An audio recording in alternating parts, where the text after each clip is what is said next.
Tickets now. Special thanks to Motor World and Expander Company Haskins Limited. Spread the word around town. Is the Anguilla Cricket Association proudly presenting a grand fundraiser raffle. Please support the development of cricket on Anguilla. Rally round the West Indies, one forever. Miss Tiny Tot Committee proudly presents Royal Princesses of Rainbow City Pageant on Sunday, July 12th at Lansam Bowl Cultural Center at 6 p.m. Come see 5 beautiful contestants as they vie for the title of Miss Tiny Tot. Contestant number 1, Paige Jackson, Miss Placid Pools. Contestant number 2, Brianna Romney, Miss Sandy Island Enterprises. Contestant number 3, Alejandra Alfonseca, Miss Haskins Limited. Contestant number 4, Cleopatra Lewis, Moke Anguilla. And contestant number 5, Miley Mitchell, Waves Restaurant. Pageant sponsors, Lloyd's Aviation Services, Island Dream Properties, S&S Electricals, Calypso Charters, Prickly Pear Bar and Restaurant, Greg's Trucking, Jean-Marie Hawley, and Eustatia Law Chambers. Get your tickets now. Adults, you pay $20 or 55 EC. Children 12 years and under, $12 or 35 EC. Get your tickets now from Minalisa in the Masons Complex, Tacklebox Sports Center, The Valley, and Island Dream Properties, Lower South Hill. Special thanks to Ease Oven Restaurant, Lavish Catering, Stacy's Cakes, Department of Youth and Culture, and Anguilla Electronics. You can't afford to miss the highly anticipated Miss Tiny Tot Royal Princesses of Rainbow City on Sunday, July 12th from 6 p.m. at Lansam Bowl Cultural Center. You've got to be there.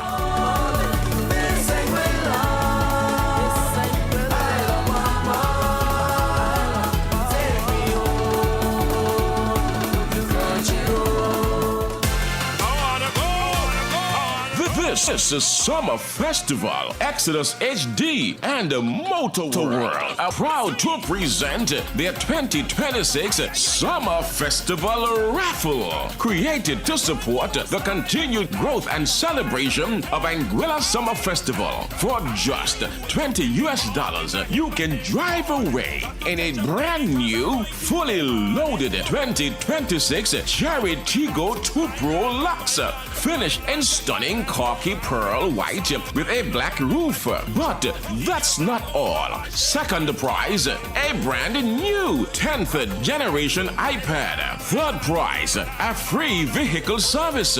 3 amazing prizes, all for just one $20 ticket. Remember, you're only one ticket away from the lucky draw that will take place on Sunday, August 9th. Purchase your raffle tickets today from any Exodus HD member or authorized ticket outlet. Exodus HD and Motor World. Supporting Anguilla Summer Festival. Rewarding our community one ticket, one chance, one lucky winner.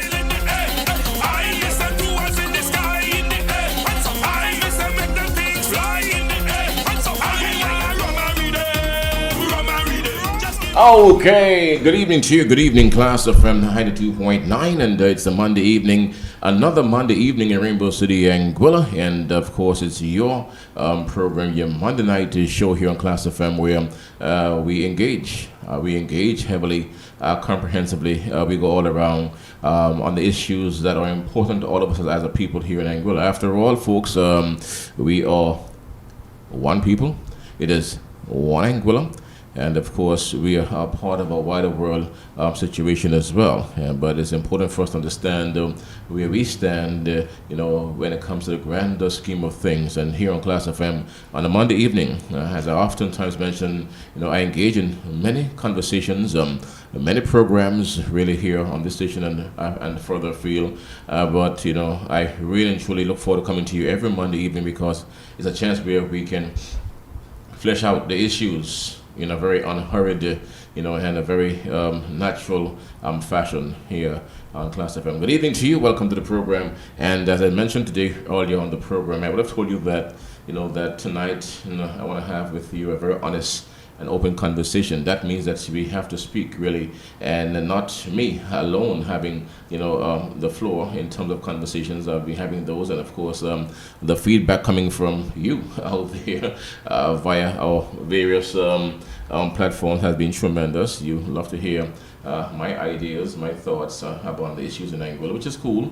I have lots of those, but it's also important to hear yours as well here. You really had at this point in time. So at this time, we are coming back from John T. Memorial Cycle Race Weekend. We are coming back from that weekend. We all really and truly, as a people, we support that program for years. For persons who knew John T., I recall being a boy growing up in South Valley back in the day, and John T. was someone who was a pillar, a fixture within the South Valley and the Valley entire community. He was a person, or maybe the entire Anguilla community.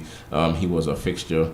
I recall as a boy growing up, us going by John T. I recall us going fishing with John T. as well. Lots of us during this time of year, usually around summertime. This time of year, when school is about to be let out for the summer break, we used to really be with John T. The little flat caps, Little Bay area, the Gray Bay, a Gray behind Little Crocus Bay called the Gray Bay, flat caps all around there, Limestone Bay.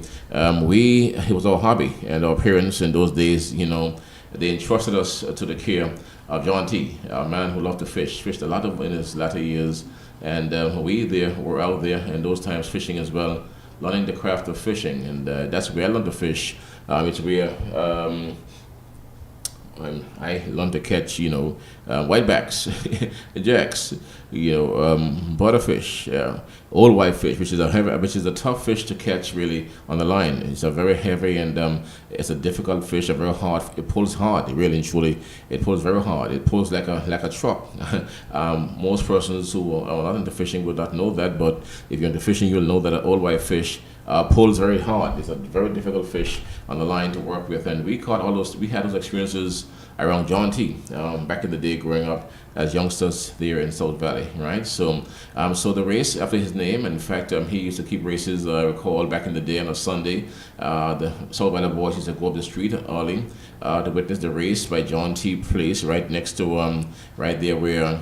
Just outside TJ Cafe in that land and there, and John T. had a spot in that area, and outside there in front of Telecom's house was the spot for all the races back in the day, and there were many races, Chinese and Lotson. I recall Lotson, that's from North Valley, Alec and Kush's son. I think that was in St. Thomas, and all those guys were on bikes, and it was this Posse and Avery and James and Chinese.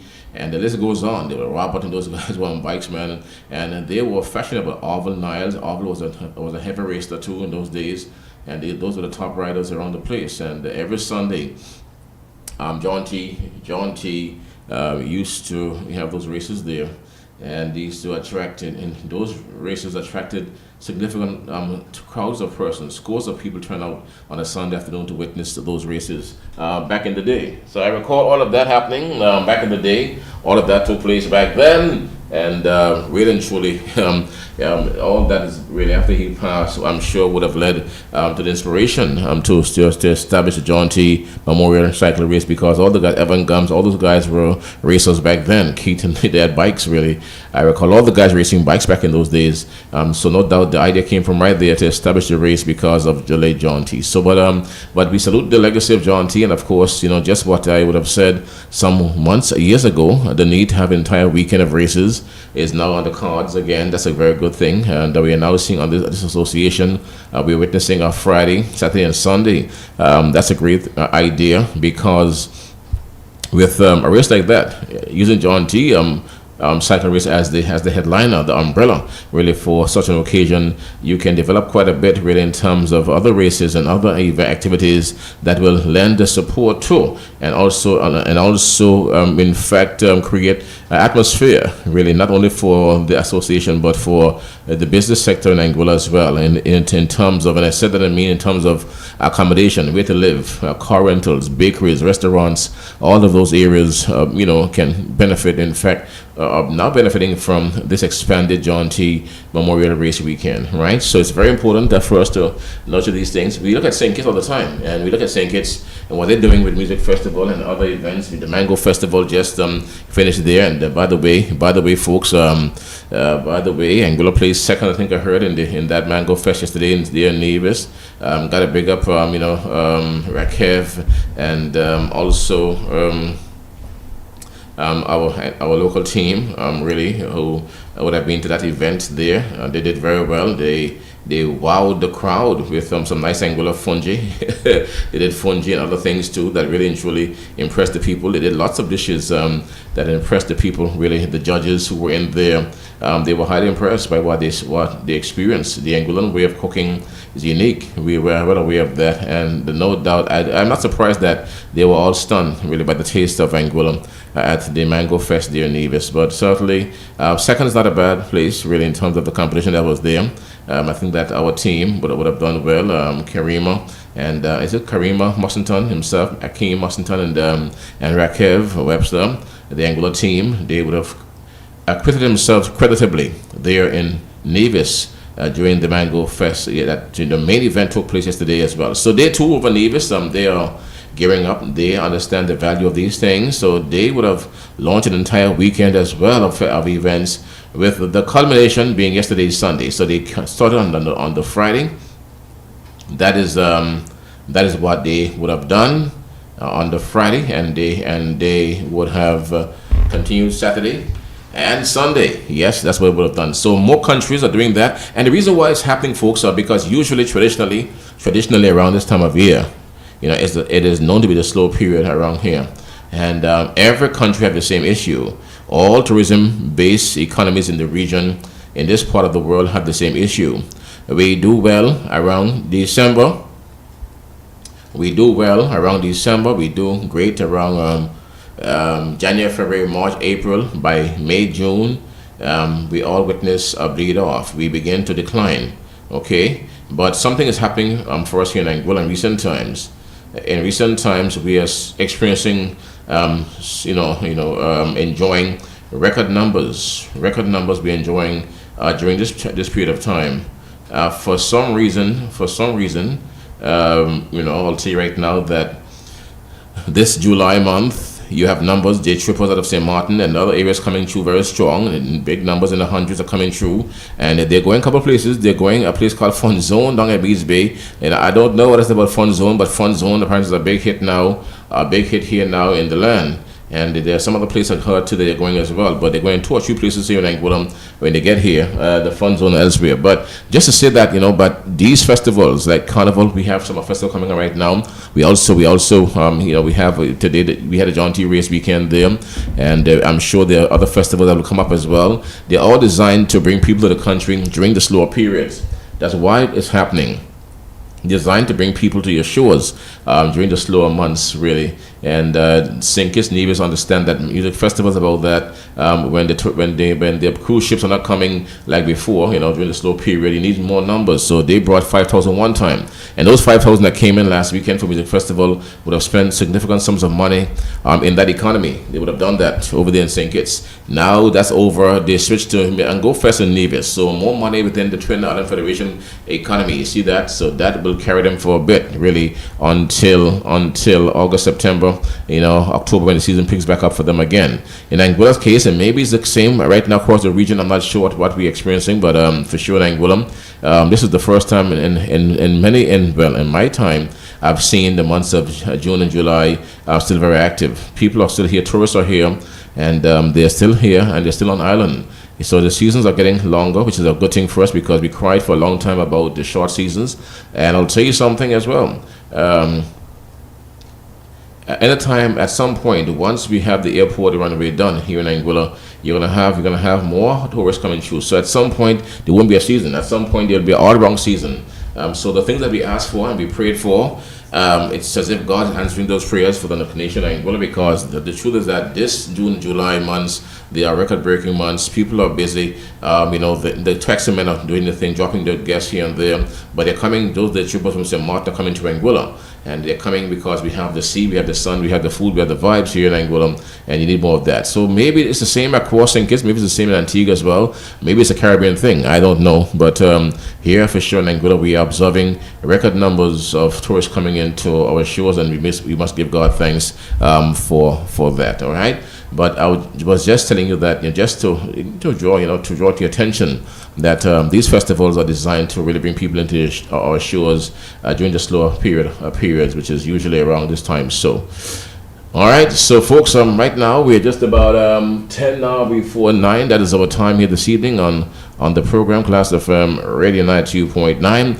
We're getting ready for summer festival as well. We're going to get to some stuff, folks. We're going to get to some, we're working our way into conversations right here on Class FM Radio 92.9. But please feel free anytime to give me a holler. And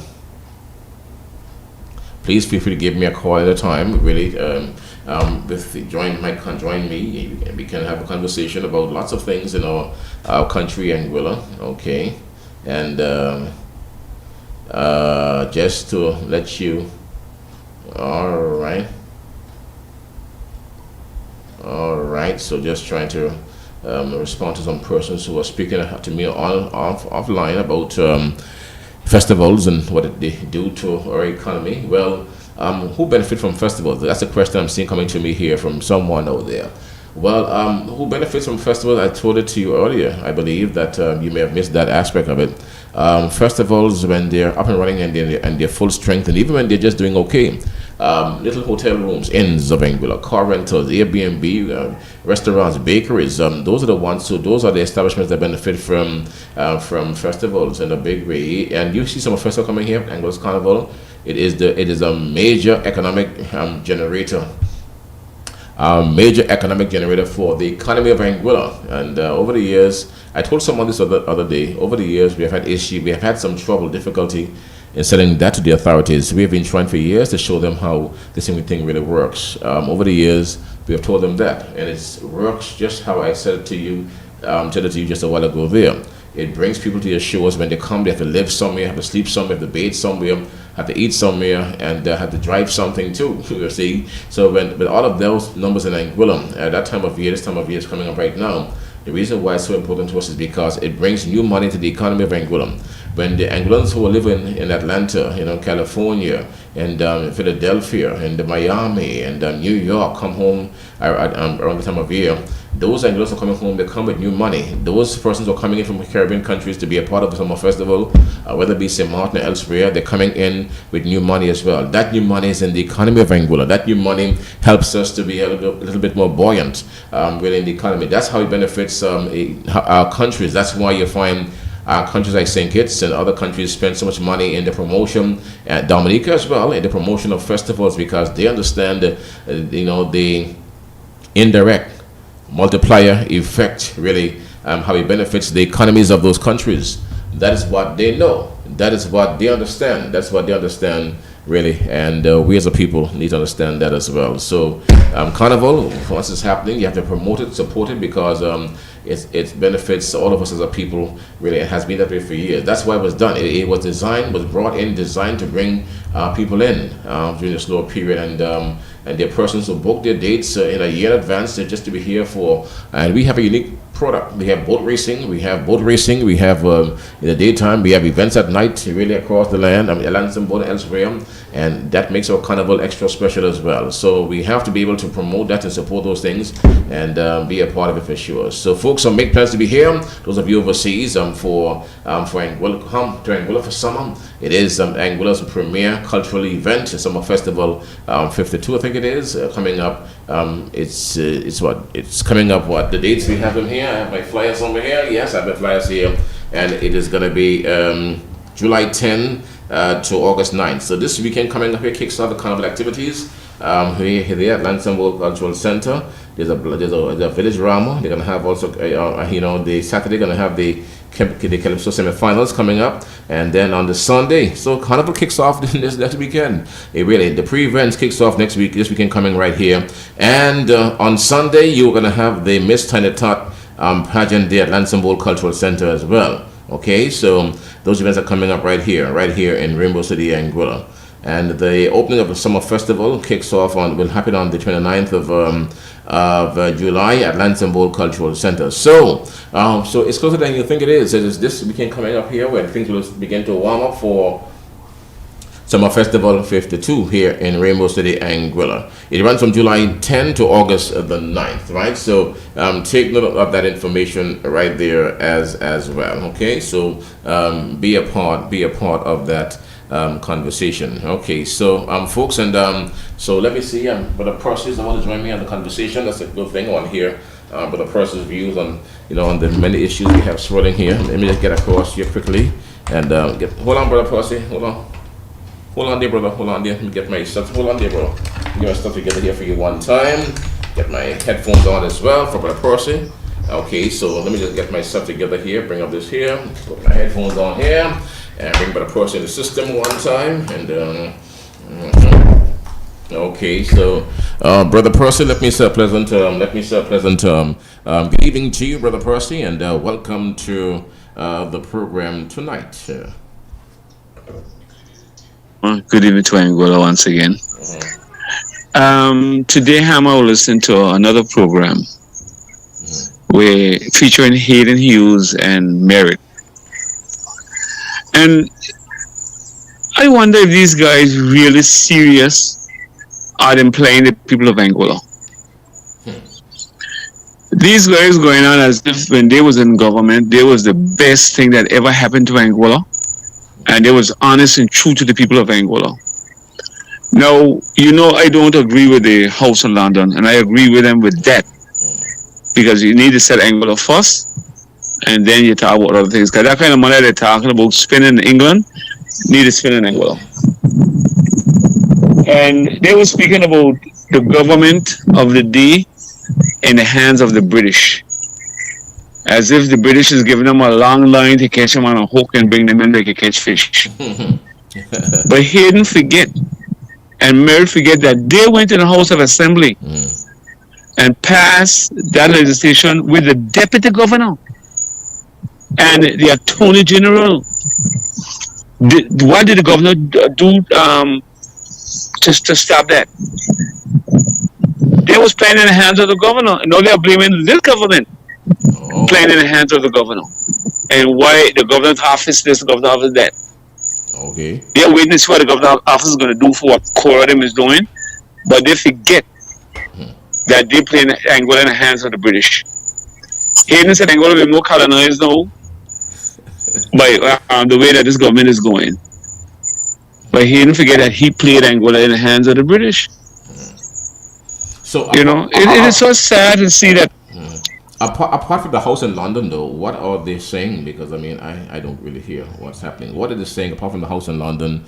What are the issues that they're discussing? What are they saying? What's the main issues areas of concern? London, they're concerned that this government is in office and doing nothing. They're concerned about the track and field. They're concerned about the youths of this country. And Hayden forgot that the young guy from Blompoint, what's his name again? Hennis, Hassani Hennis, was in America and crying for help from Anguilla. And Hayden was going telling lies about the boy turned pro. He never reached pro. So why are you concerned about the youths today and you're saying this government don't love the youths when you messed up that young man? You was there, you did nothing about the pavilion. You did not know the track and field. How you want to pull this government up a year in some months and talk about they're doing nothing, what are they doing about the track and field, what are they doing about the park and all kind of nonsense when you had 5 years there and you did nothing to help with the pavilion and the park. You did nothing to help sports. And how many you remember when Zanel had broke his not Zan, Hennis, Asana Hennis had broke his bicycle. I recall. When I on the radio program was calling out the Victor Banks government for not helping, Hayden was on board with me. Hayden bring down the government, the Victor Banks government for not helping the young Hennis. And when he was in office, and Hennis wanted help, he never looked at Hennis. He lied to the people that Hennis turned pro, so he don't need help. But today they're talking about this government in office and what they're doing and for the youths. They don't love the youths. When they had opportunity to do things for the youths, they was going to put a track and field on the western end of the park. On the western end of the park, where grown agriculture grown. Arable land. That's where they was going to put it. Arable land. Okay. And they talk about this government acquire land somewhere for track and field, Yes. and you're hearing nothing about it. Oh. Okay. These guys forget, man. These guys playing the people of Angola. They're Wow. playing the people of Angola, and the same as if they're vexed that they're not in office anymore. And who in office should come out now, let them go back in. they even spoke about Cora, which is now talking about eating semen and eradicating all the dirt roads that he was about to do. Tell us about that amount of semen down standing ground that gone to waste. Who paid for that semen, and what is doing there, and nobody could use it. I got you. All The right. roads in Angola, yes, the dirt roads, we need to eradicate all the dirt roads, but you have to go through the proper procedures to do it. And if the proper procedures fail you, then you can take it in your hands and do what you got to do. You just can't jump up and do what you want without the proper procedures. I hear. They also spoke about the North Hill Road. Yes, the money that Cora going to spend in England should go to the roads instead of going to buy a house in England, because when you buy that house, the taxes they have to pay on that house, the maintenance, that money could do better in Angola. And they also spoke about the lady who's a rep for Angola in England, that they're doing business in her living room. If this is true, the British really needs to look in it, because what I gather is that government of Angola is paying this lady, I think, for office space, and a living room cannot be office. If this is really true, but otherwise, Hammer, I don't support the Anglo United Front. You know that, and I don't support a lady in leadership. So we got problems over a ton. But I want them guys to know that they had the right opportunity to do good to the people of Angola and do good for themselves, because they still been in office. They went in there and think about themselves, not the people of Angola. But today, they want to criticize the other government, saying the government don't care about the people of Angola. They care about themselves and the British. Hayden Hughes, your father cut the salaries of every politician and put a cap on it. Your government, Hayden, went in there, and what they did, give themselves an increase. Cora, which is not an opposition, said nothing, because they took it too. They was happy about that. Two of a kind. They gone back in there now, they understand that they give themselves another increase. When the poor people of this country is catching hell, all they think about is what their livelihood. They don't think about me or you, Hammer. They don't think of me, you're going to sleep hungry. They don't think about me and you can't pay our bills. When they increase their salaries, they put more pressure on the poor people of this country. When the British had already asked him, but he was to cut emoluments, he was asked to cut. And when you go and you increase the salary, you put more pressure. And then we got these wives of the past ministers who deceased. collecting money and nobody doing nothing about it. Nobody, no government is touching it. You know why they're touching that? It's gonna wind down to them. Cora, if Cora goes home tomorrow, she be entitled to a pension and a gratuity. If Hayden goes home tomorrow, he's entitled to a pension and a gratuity. And if my young friend there now, what's his name again? Merrick Richardson. Merrick, yeah. Merrick, yeah. To a pension and gratuity. You know? So they're looking in vanguard of themselves and not of the people of Angola, Hamo. And I think they need to stop criticizing this government, because this government and the Webster-led government is the same thing. Same behaviors, same attitudes, and the same governance. There's no difference about them. Okay, thank you, Percy. I don't know who else will get to run this country, but all of them is the same thing. And I'll challenge anybody to show me the work that the past government did in Angola. The roads, there was already a program from Evan on to Curtis. The Blunt Point Ferry Terminal, it's the love. Yeah. That was already in motion. The airport was already in motion. Evan Gums, yeah. But I challenge you to tell me now. I can sit down and listen to somebody call and tell me what different them did different to those things that I just called out. Okay. Different to the senior shield, halfway done. And thanks for clarifying that this morning, Hammer, because yes. I was talking to a nurse and she told me that. So yes. That's why I said I'm starting to be corrected. Okay, yes, I thank you for correcting, and I hope that this government will understand that they need to go and have that done. That every pharmacy in Angola will be able to process medication by the way of that card for seniors, for the senior shield. Okay, all right. Thank you, Percy. Thank you for that, man. Thank you for the Percy, and please call me back if you have a chance. But so, folks, you heard Percy on the program, and here this evening saying a mouthful. Actually, he would have said this evening here about what is happening in Angola, and what others are saying. He also would have he took a swipe at the opposition as well, saying that they were in power, they had a chance to do lots of things, and they did lots of wrong. He's saying as well, he's saying that all governments are the same in our country, Angola.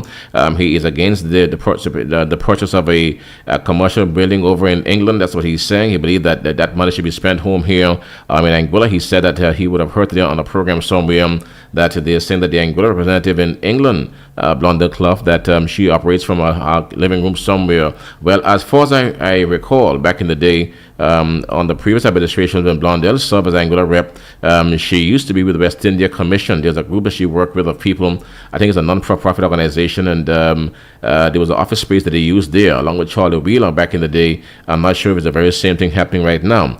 There were some persons who had it in their homes, yes, and I spoke to Robert out of West End recently. And Robert would have said that he too operated from his home for many years, and at times he had to use other countries' embassies and lobby rooms to be able to have meetings. Josephine Gums kind of spoke to me about going to England with Hubert Hughes and having to meet in restaurants and having to be asked to leave because they were occupying too much space, and the restaurants wanted to sell their food and all this stuff, and they were ejected from restaurants over the years over there in England as well. So the need for a dedicated space, though, to conduct government affairs, I think, is really in place. The cost of it, I don't know the cost, but there's a need for a space. I listened to Madam Premier spoke about this building some time ago, who would have said that it is an investment. She also would have mentioned that the one that they were looking at was already rented, so it means the government of Angola would become a landlord automatically. So this would be an investment asset for the government of Angola on our balance sheets. Will look like an asset and will be generating money to take care of itself once it's rented. It was a 5-story building. I heard some 5 stories. We were told that's what I would have heard during one of the press conferences from Madam Leader and others who spoke about the building there in England. I would have heard that. Now, I would have said this before. My position is, Brother Percy, and I would have said it before, and I heard you about Angola and of many needs, and God knows we have many needs in our country, the need to improve healthcare, the need to improve access roads, the need to improve lots of things in Anguilla. These are critical things as well. I'm very much aware of that. But at some point in the future, I'm not sure when's the right time to do it though. At some point in the future, Anguilla will own multiple buildings. If not now, at some point, she will own buildings in England. She's going to own buildings in North America. She's going to own buildings in Canada. She's going to own buildings across the world. At some point, Anguilla will gain independence, and she will need consulate offices across the world. Some she will buy, others she will lease. It's a natural part of the process. Anguilla, at some point, will have to attain political independence. When that occurs, our country will need to have buildings across the world, embassies, Dubai, those countries. You're going to find Anguilla consulates around the world. So we are going to have to manage those buildings. Our people, youngsters who are coming up, will have to own some, lease some, I'm sure, rent some, but we're going to have a pool of buildings across the world at some point. So maybe this is a dress rehearsal for for what is to come. Maybe this is a dress rehearsal for what will come eventually. In terms of looking out for the people, as Pastor said, somebody said that there's no care for the people. I don't believe so. Right now, when you pay your electricity bill, in fact, I would have paid one today, and the government subsidy relief is there still. That is a big savings for business people, savings for local or regular persons as well. I think that's a human a vibe there, where they ease the squeeze brought on by the global situation in the Middle East, the oil conflict. You see that? So I think that's one of the easy give back for the people of Anguilla, really across the land. So maybe is that easy that you don't understand it, but perhaps, man, maybe that's what it is. But really and truly, I think that was a godsend during this time of fuel cost, because we are all aware the price of fuel went high sky recently. Went to the roof big time around here, and we were all frightened. We were all scared about that. And the government came in and they paid the bill. They paid half the fuel surcharge for you. So it went up to $1.04 and 97 cents right now. They're paying half of that for you. So that is to my mind, benevolence, care, understanding, and the love for people. I believe that's what it is. Other countries doesn't have that luxury. We have it because we have AI money, all that stuff, so we can help our people, you see, as a people. So that, to my mind, is an act of kindness, and act of benevolence being brought on by our government. So there are many other things too that they're doing right now. The access, Medicare access, really, for persons who have need for medication, high blood pressure, and other things, that's happening too. But these are just things that I can see off the top of my head. But I'm sure the other things as well. But in our country, Anguilla, you have to campaign. You have to do what you have to do.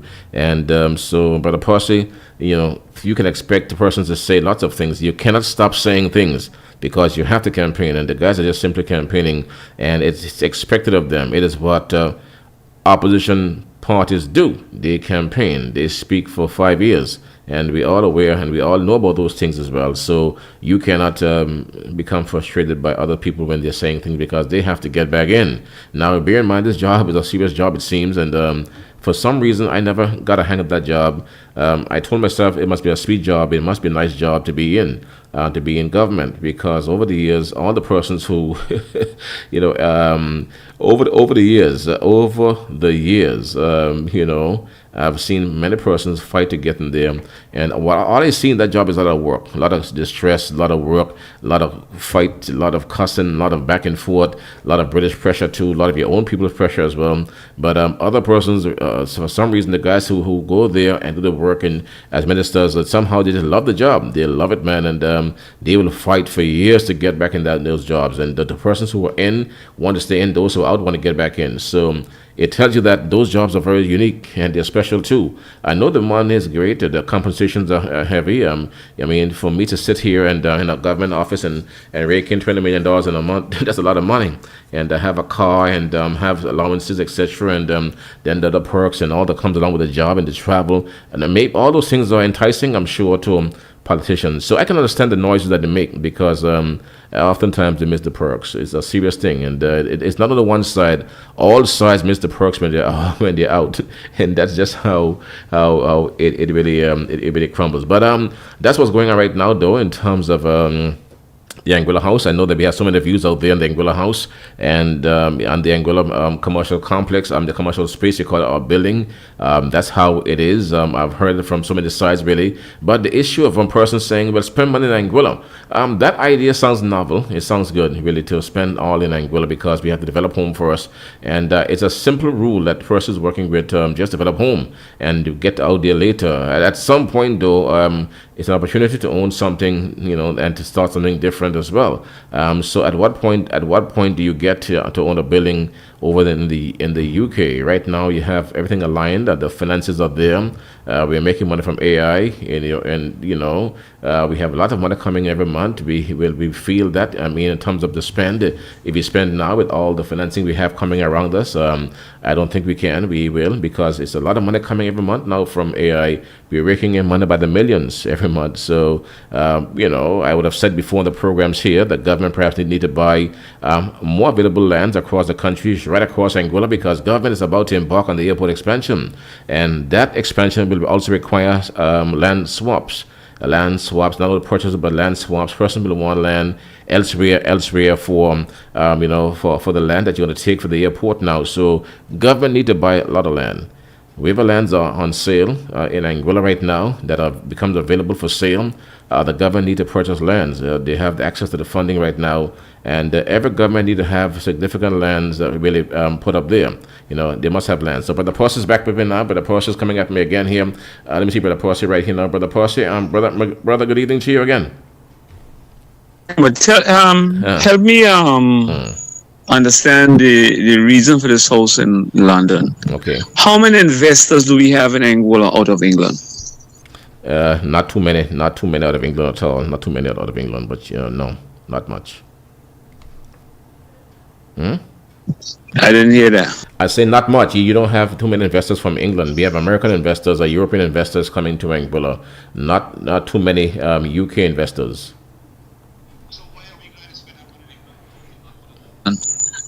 Should we have a look into America or Europe and look for building we get the investors from? I listened to the leader. Hold on, Percy. I listened to the leader, right, and what she said, and what other people would have said as well. Again, I don't know too much about this whole Anguilla building story, but they would have said that the idea behind it is that we need to have a space where we can do the work for Anguilla. We don't have a dedicated space in England right now. All they do is come and tell you you can't get shark. They map the reef out, and you can't fish here. That's how they're doing to us. The British do nothing for Angola. Why are we going to buy a house in London? Okay. And in London, we're going to build a house. You can't have a party. You can't put a barbecue grill in there to grill a fish or chicken. It's upscale.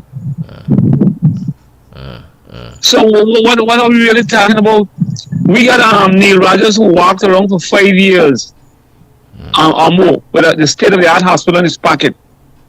He got back in office with the same state-of-the-art hospital in his pocket. Take that money and go and develop our hospital. And stop saying, people Colombia and all about, and we don't know what's happening when you go down there. We need it as Angolans to stand up and put every politician to stand before us and actually do what we want done in Angola, not what they want to do. We don't want no house in England. England is no use to Angola. None whatsoever. Take that money, Coro, and develop Angola with it. The house could come after Angola develop. And I said this morning, if we don't build a social network in Angola, why are we spending money in England?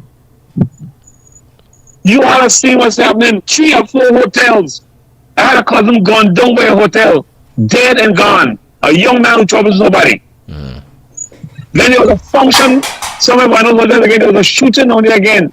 Then there was 2 shootings. Another guy fatal and one get injured by a hotel. Let's eradicate that nonsense.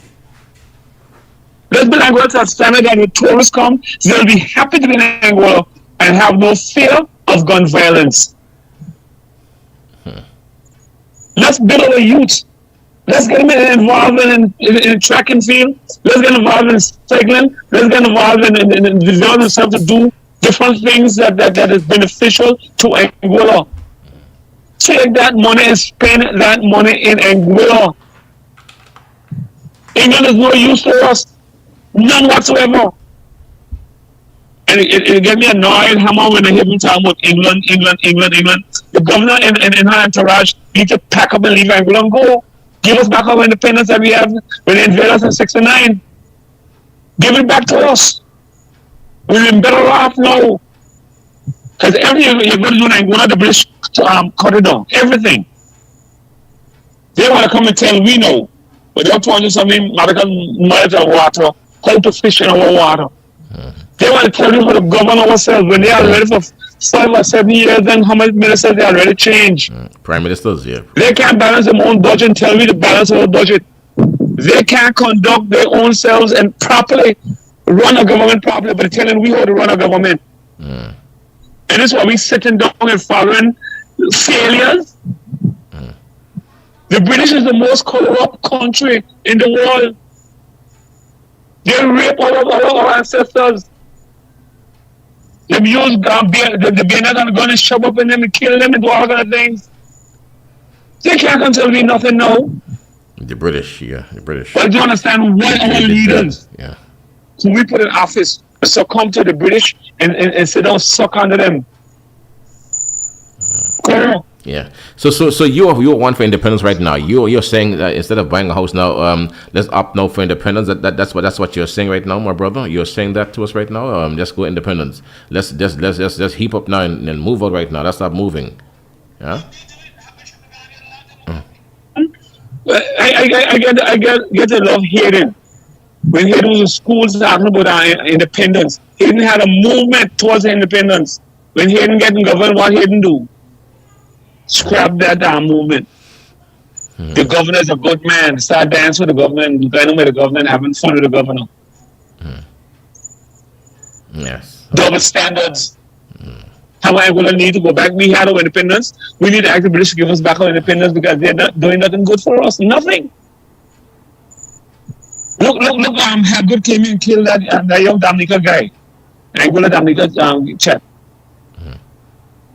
You see the British put him in the hand out together and have go back in Angola to face justice? No, sir. Did not. No. They should be the ones who are responsible for good governance in Angola. They are the ones who should have run behind Hapgood and get him back in Angola. The college students up here who killed them husbands. The British should have run behind them and get them back in Angola. But no. They would rather hold me and throw me in a cell for speaking the truth. You understand?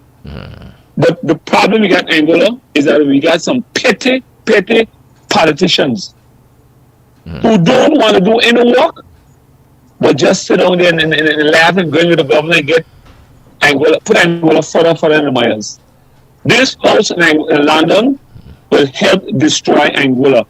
Count me Angola. Count me Cora. The amount of investors that we have in Angola out of England. Count them for me. Every time you're going to Europe and you're going to America, not America where the tourists come from, yeah, and you're going to do something, I could understand that. But you know what, Prossy? You know what, Prossy, though? I spoke to Josephine Gums kind of recently about this whole thing, and she said she went there with Hubert Hughes many times in England, and she believed that there's a need for some sort of a space for Angola somewhere there because they had to meet and do the meetings there, and they had a big space elsewhere. Even the restaurant they went to, where they were chased out from there. There's no space to do business for Angola over there. In every other territory, have some space, either rent or lease or something that own them, you know. Yes. That young girl pregnant tomorrow. 9 months later, the child will born, right? 9 months. And then the child will have probably some walk earlier. Maybe a year before it starts to walk. And the child will creep. Angola is still a baby. Going nowhere. That house in England or London, where they're buying it, where they get it from, and the kind of money they're spending, Hammer, we dire in need of it in Angola. We are in need of that help in Angola. We don't have a proper hospital, Hammer. Charity begins where? At home. At home. Take that kind of money and put it into our hospital. Put it into education. Put it in the social network. Build a network that you could call the youth of this country. Come on. Nobody saying you later on you can't buy a house. But not in London at this moment. And I challenge Corey to call the program tonight and tell me how much investors of the land is in Angola. What business do we have out of England before going up there, sitting down and come back? You can't do this, you can't do that. You gotta do this, you gotta do that. You remember the budget when he was when the budgets he was so trouble with that budget? He had put in I think it was the GST. What it was the not a levy. I think GST. Something came in afterwards. The levy of GST came in somewhere along the levy. And the budget passed. He had to put a levy in. That's what British is doing. When a man who budget said his budget stand was a good budget. All right. Brother Purser, I have another call. Let me get back to you in a minute. Okay, in a while. Let me get back to you in a while. Okay, so folks, Brother Purser there. I got across your caller. Hey, caller, good evening to your caller. Good evening. Yeah, good afternoon to the panel. Good evening, sir. This talk that you have on that panel tonight is a very wise panel. It needs to have a town hall meeting on this with this money that is going to spend in England. It's because it's not wise. We have the British send police down here in Anguilla, and Anguilla have to pay those police. If Britain wanted to have police down here representing them in Anguilla, they should have a house of representatives here in Anguilla, just like Anguilla want to go in England to buy or build a place to represent Anguilla in England. Anguilla is ruled by England. England is our mother country. And if we is so rich to come in England and buy a type of building of that kind of money, what need that Britain have to help you in case of any emergency? Thank you. I don't want to go any further. Okay, thank you, sir. Thank you for that. All right, so that's another opinion that came in from the line there just a while ago there. So the way he spoke, he's against purchasing a building over in London as well. So Anguillans have lots of views on this proposed purchase. There's a lot of conversation, a lot of division really over this proposed purchase of a building in London. Those who supports the purchase of the building, they have their views on that, and those who are against it believe that it's a lot of money to spend over in England. There's some who doesn't want to spend that money in England. It's going to cost some millions of dollars, over $5 million or more than that, to purchase the building. We're hearing it's a 5-story building. I listened to the press conference recently where they were saying that it is some 5 stories tall and it is rented. That's what they're saying, and it will be bought or rented, which means that there's income from generation from the building right away. That's what we are hearing. But it's good though to hear Anguillans on the topic. It's very important to hear from the people of Anguilla what their views are on this all-important subject. Again, I can only tell you what I was told by Robert, who held Anguilla's office for 17 years. When I spoke to him, he said we need a building. Robert said we need a place. He told us that here on Class FM radio. He came in. Robert, who is usually a very calm and measured brother, told me that we need a building. He was trying from back in Osborne Fleming days, to get them to purchase a building in London to conduct Anguillan affairs. And what really and truly brought it home to me a bit clearer was Josephine Gums Connor. we had an offline chat who spoke about going to London with the former Chief Minister Hubert Hughes back in those days and having the meetings lined up for Anguilla and having to meet in diners and cafes and restaurants and having to leave because you could not sit there for too long and you were thrown out in lobbies of hotels. You were set up as a meeting place to meet persons who were doing business with Anguilla. Now, it was Godwin Cartier who some time ago on the program added another dimension to it, and so too did Eddie Kelly, who mentioned that billing in the UK is well primed. Is primed to assist Anguilla to catapult into Europe and to take care of tourism as well in terms of how you market tourism in Europe. They mentioned that most of our guest tourists comes from North America. The need to delve into Europe can be easily done from right in the UK, and there are many things that can be done with the building that can help to enhance Anguilla's standing and our profile and our revenue generation as well. That's what I heard from some of the persons who were making the case for the Anguilla commercial space over there in the UK. Right. So, folks, right now just about 29 minutes down after 9. That's about time this evening. So, what are your views on the building? What are your views on the Anguilla building right now here, guys? And let's see where we are right now with that. What are your views on that right now? But someone says Percy's right, but he has to blame our elected leaders that they have to take initiative to improve Anguilla. Well, I'm hearing you on that, but I also listen to persons who made the case for the building as well, and what I heard from many persons that we were going to be walking and chewing gum at the same time, meaning that the purchase of the building was coming from funding that was already secured from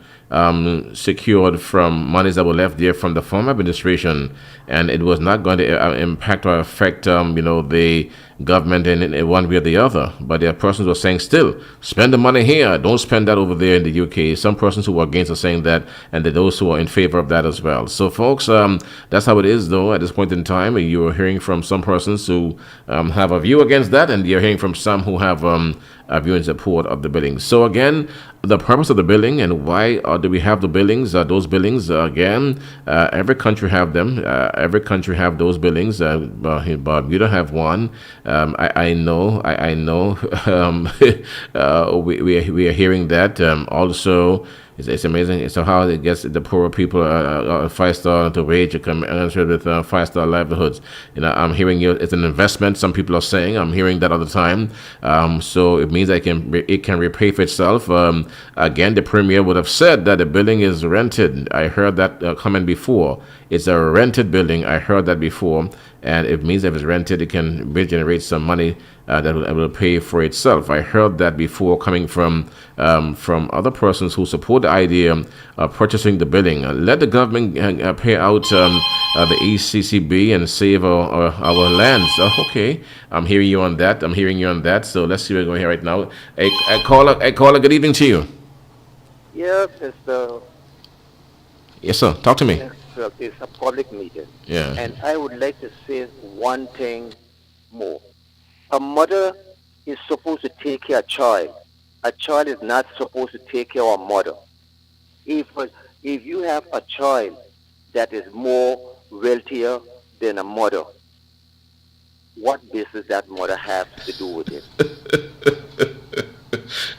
I like that. I love that word. So if the child is more wealthy than the mother have no deal with that child. Let that child go along. He got more money than the mother, so the mother should not give him anything when he get in trouble. Just let him be. Yeah, that's what you're saying? Okay. Yeah, so what I'm saying to the panel, I don't think that it is the right time for no creeping child to walk in front of the mother. Okay. It's because right now Anguilla is in a creeping stage. A creeping child. The creeping baby.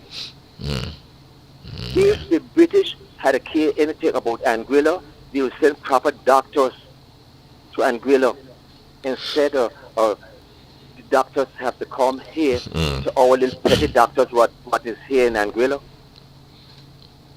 To send some of the best doctors they have up there. If people go up there to England, they're getting proper health care because they got the doctors and things up there. Why that Britain do not try to assist her child, her little creeping baby. If they want Anguilla to have meetings of there when they having talks about Anguilla or whosoever, whatsoever, they should have a proper building up there, a government building up there to accommodate Anguillas when they come up there. Even if they make them pay, like we have to pay the her people that she sent here in Anguilla, we got to pay them to walk here in Anguilla. So I don't think that anybody, that whether they are Anguillan or whosoever, that is talking and saying that Anguilla should buy a building up there to have a government house up there, they are not talking with any kind of common sense. I hear. They should not put the cart before the horse. Because the horse have to pull the cart. And England's supposed to pull all weight. Thank you. Okay, sir. All right, so you heard the brother there. So again, reinforcing his earlier statements, and and in his earlier statements there, his earlier statements about this, him opposing the purchase of a commercial space over there in England. So we heard some views tonight there, as to why we should not purchase the building. There are some who are saying that to purchase a building over there in the UK right now would equate to a baby creeping and still being able to have more money than its parent, and that's wrong. But I think that the whole idea of the building, though, is a lot more than that. When I spoke to Josephine Gums Connor, I got a different picture that is a need for a space over there. But the person who some time ago would have given us a snapshot really as to how this thing will really work to our benefit would have been Godwin Carty Papa Jr., and I want to bring him in quickly for a few minutes. I'm not sure where he's at right now, but to repeat what he told me some weeks ago when he made the case for the commercial space over there in the UK. Brother Godwin, good evening to you, my brother. And but I just want to hear you again on that subject, brother, again, because it's a heated debate in our country, Anguilla. The issue of the Anguilla commercial space. There's some for that, some against that. Some persons feel it's a waste of money. We should spend the money in Anguilla in health and develop our people, social services. Britain is no good to Anguilla. We need to get away from them. Why have a space there? My brother, the reasons why we should have that commercial space in England. What among the benefits you see for us owning a building over there in the UK? Good evening to you, my brother. Welcome to Class FM. Good evening to all in the diaspora, to everyone in Anguilla. Good evening. I must say I do like the openness that we have as Anguillians to discuss this topic regarding the property in England, London, to be specific. And I understand that we're going to have different views, different perspectives on the property. I think one of the things that we are probably making a little bit of, and I guess it's going along with how it's being said in the public, is that we are purchasing a house. I think we are better off if we can be honest and say we are making an investment. There's a difference if you're making an investment and we're just going to purchase a house and it becomes an expense on our sheets. But in this case, we are looking to make an investment for Anguillians in terms of understanding that we should have the confidence in our leadership team that they're not going to make a purchase in England or anywhere, for that matter of fact, if they're not confident that they can still do the things they need to do for Anguilla, in Anguilla, on the island, as it relates to healthcare, as it relates to road repairs, as it relates to expansion of the airport, as it relates to helping education, providing some kind of assistance to our young people, as it relates to increasing sports access and so forth. If the government is not positioned to continue these very important aspects of leadership for our people, I don't think that they will go into making a purchase of a building in England. So I think we should be steadfast and confident in the leadership of the team that even though we are making this investment, that we should not see or should not feel a short change from that investment as it relates to Anguillians. And we have to now understand that we are living in a different time, and we don't always want to be dependent on Britain. And Hammer, if we look at Venezuela, when something tragic happens across the world, the entire world gets together and try to help that country. Venezuela had a very strong earthquake a few weeks back, and the whole world get together and everybody's going in to try to help that country. So I do believe that if there's something tragic happens in Angola, not only Britain but other countries will come in and try to help Angola. That's what we do. Those countries that have a property in England, if something happens in those countries, we gotta help them too.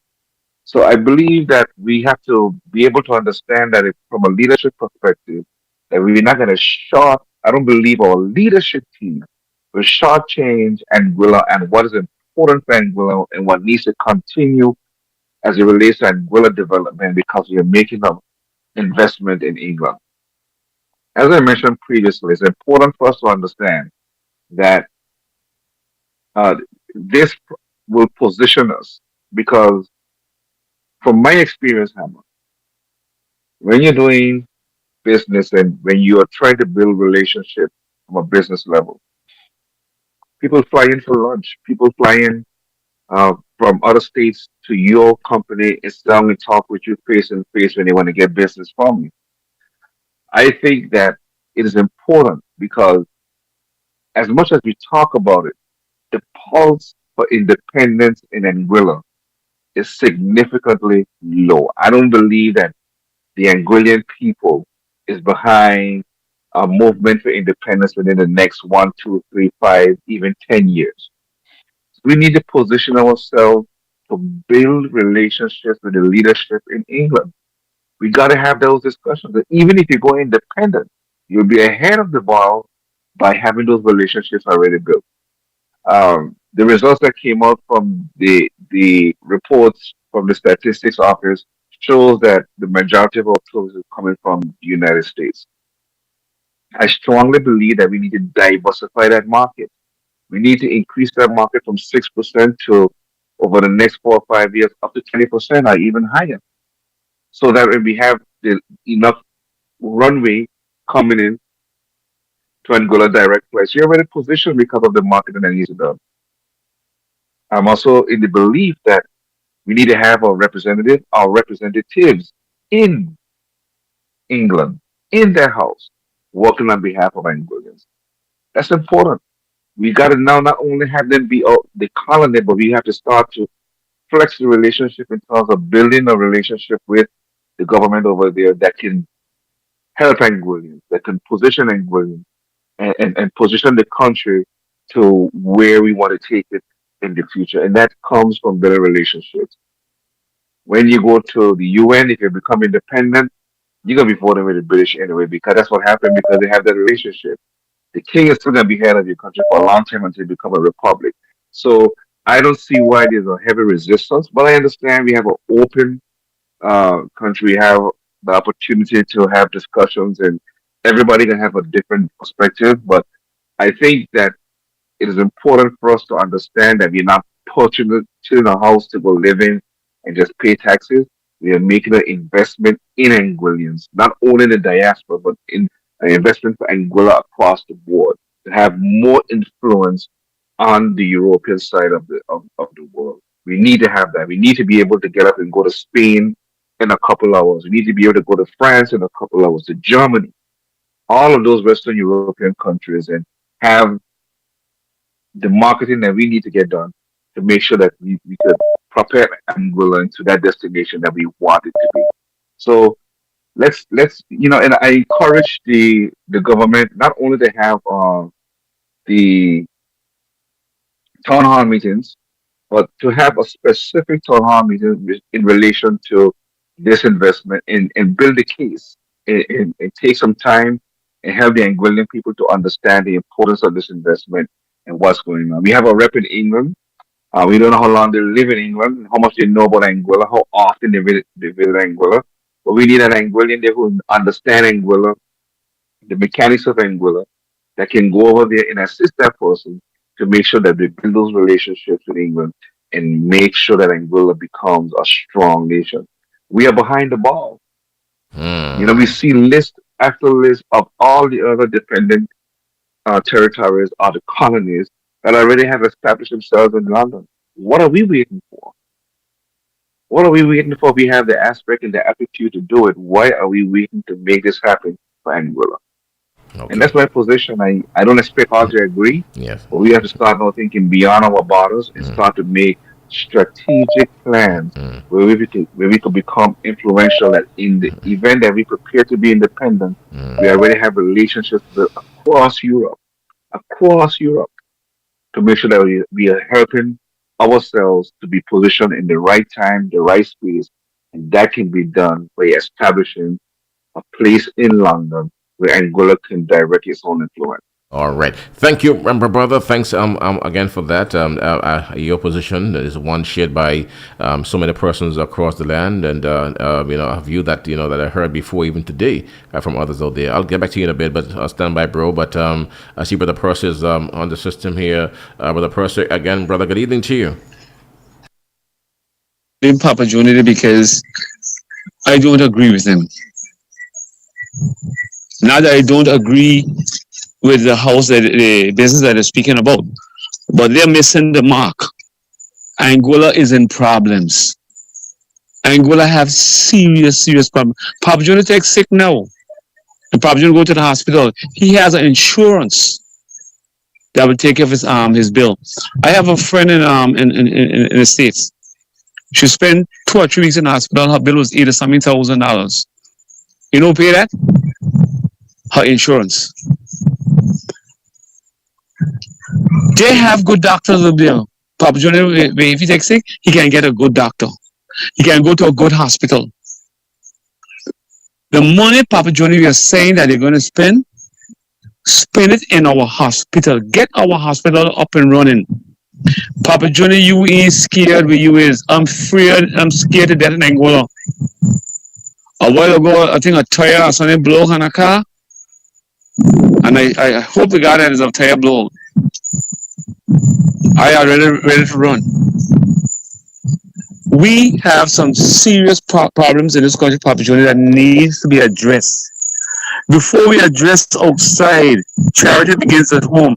Let's build Angola. That's all I'm asking them to do. Build Angola within, and then you can spread out. Papa Johnny, you ain't gonna let your children hungry and goes Africa and carry money for African children.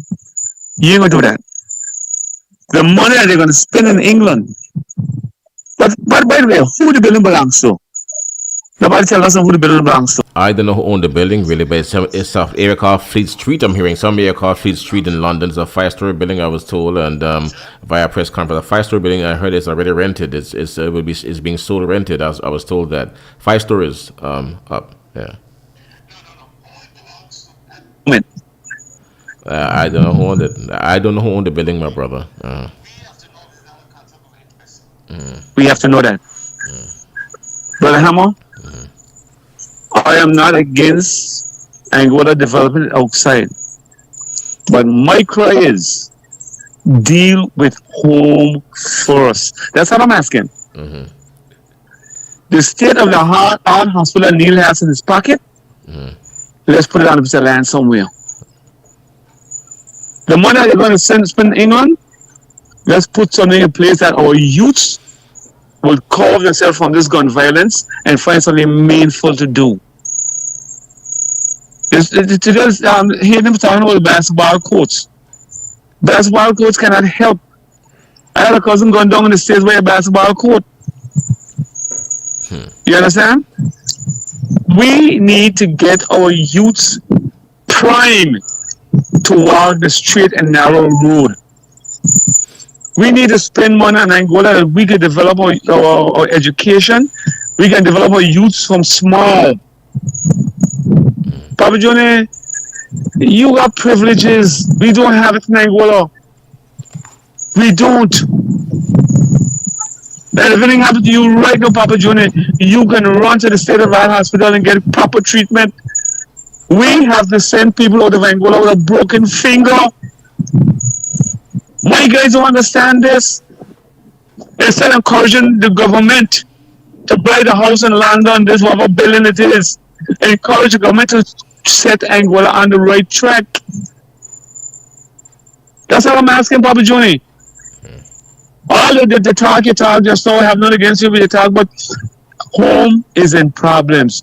Home needs to be developed. Home needs attention. And if we don't pay attention home, we can't pay nowhere else. And I asked the question, Papa Junior, you still didn't answer the question. How many British investors do we have in Angola? Call back and answer that for me, please. Okay, brother. All right, brother. All right, brother. Proceed there for you folks, and here, heard him here, man, right here on Class FM. You know, and someone said a note to me earlier here. So, Hammer, does the caller realize that Montserrat and BVI have commercial property in the UK? The BVI since 2002. The Montserrat moved to 162 Buckingham Palace Road, London, in October 2025. Hammer, this is not a smart argument that the person is making. You know, and you know, this is someone speaking to me here. You grow a country through investments. If you enhance how people can get to you by being in front of them, the better chances you have to attract investment in the country. Where can you then use where you can then use that profit to build your country as well. Another person sent me the benefits of owning a building over there in the UK. And we oversee investor attraction. They're saying a physical London office gives credibility to investment promotion efforts. The Aspro services, both offices over serve their communities and living, working, and studying in the UK. Political access, proximity to Westminster facilitates direct engagement with the UK government. Trade investment, trade and tourism, that is, acts as a base for promoting tourism and economic development. They speak about sovereign presence too, reinforces that their distinct identity as a self-governing territory, not just UK dependencies. So someone sent me this, you know, as the benefits really as to why you should own a space over there in the UK. I'm seeing that here. You know, you know,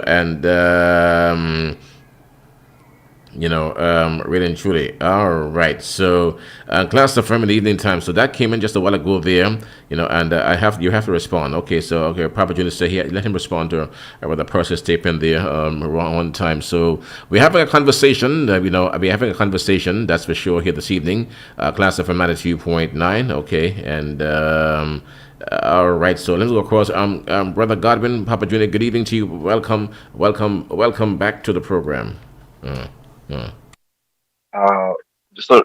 Responding to Percy. Percy is correct. And what I stated previously, that I have confidence in the leadership team. It will be irresponsible of our political leadership to invest in properties anywhere across the world to neglect Anguilla. I'm confident that as they make the case for this investment, that it's going to be profitable for Anguilla. So it's not like you're giving away, how should I say it? It's not like you're giving away money. So when London space is limited. Most of it is already online. It's not really have place for a lot of development. Just like in the South Florida area and Miami, most of these areas are already developed, so you have to keep on pushing west to do new development. So London space is developed. So there will always be demand for that property. And as you have more demand for it and the availability becomes less, the value automatically goes up. So you're going to find in most cases, unless there's some kind of bust in the real estate market, that when you purchase the building for $500,000 over a period of years, that value increases in the property. Sometimes it doubles within 10 to 15 years. You buy it for $500,000, within 10 to 15 years, it's worth $1 million. In some cases, in a place like London, where there's so much demand, I think we're negating that London is the financial capital of the world. There's no argument about that. New York Stock Exchange, but a lot of the investments go through London. That's where their strength is. So, as it relates to what needs to be done with the hospital, what needs to be done in education, what needs to be done with our roads, my position is that the government needs to make the case and to put the confidence in the people of Angola that they are not going to invest in something and neglect the things that Angola people expect of them and what they were elected to do. So I understand Percy's position. Uh, there's a lot of opportunity as it relates. There's a lot of opportunity as it relates to health. To health, a lot of things that needs to be done with our health situation, but I don't think they're going to negate the responsibilities that they do. Have you already see that they're already moving off to make sure that a lot more of the surgeries and so on is being done in Angola? So we know there's an opportunity there, and if purchasing a property in England is going to squeeze minimize those things that need to be done there, I don't think they will do it. I'm confident that they will not make that risk, like you mentioned earlier, Hammer. That would be political suicide. They can't make that purchase and don't continue to do the things that need to be done in Angola. We need to be confident that we can do this. We are positioned well. A lot of things are, are happening. People are saying, Angola gone dead. I think we have to start to realize that there's a shift in how different administrations do things. Previous administration, you had pictures every day.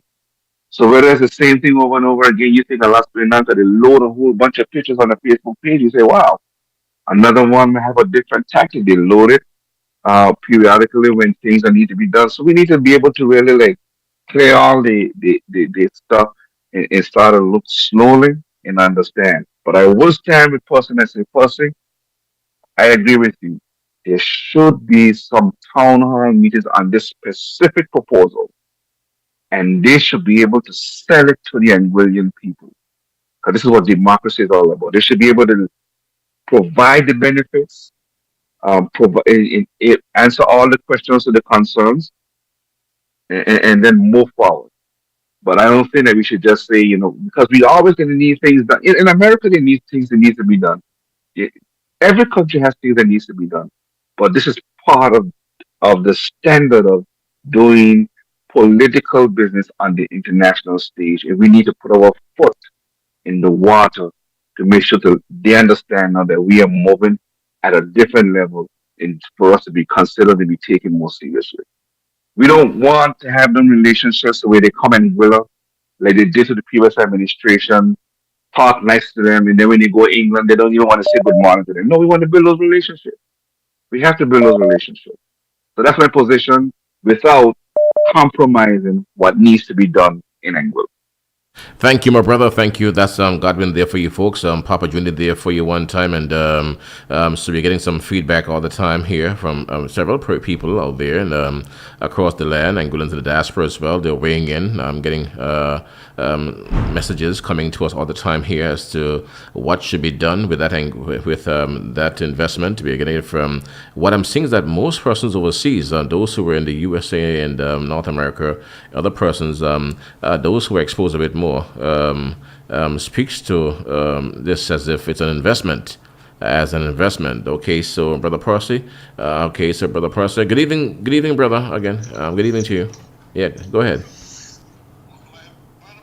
Well said and well done. Well done said. Well said, done said.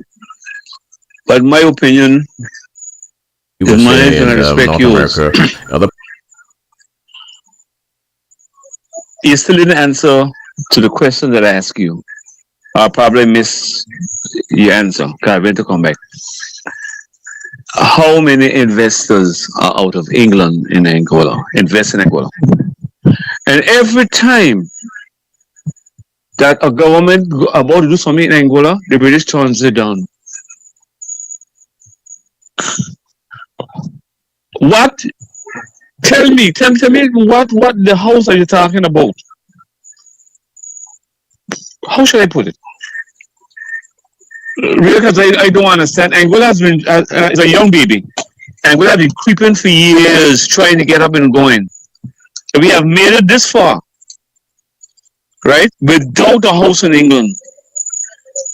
And the stagnation that we have today is not that we are not the world know about Angola, another the world know about Angola. It's the British. So take that money if you're going to invest it. Go to North America, I wouldn't say one word. That is where our investors come from, our tourists come from. I really understand this house and the kind of money that is spending, and people want to get up and say it's a good venture. Let's go back and look at Social Security. One where called him again? The guy who was Social Security.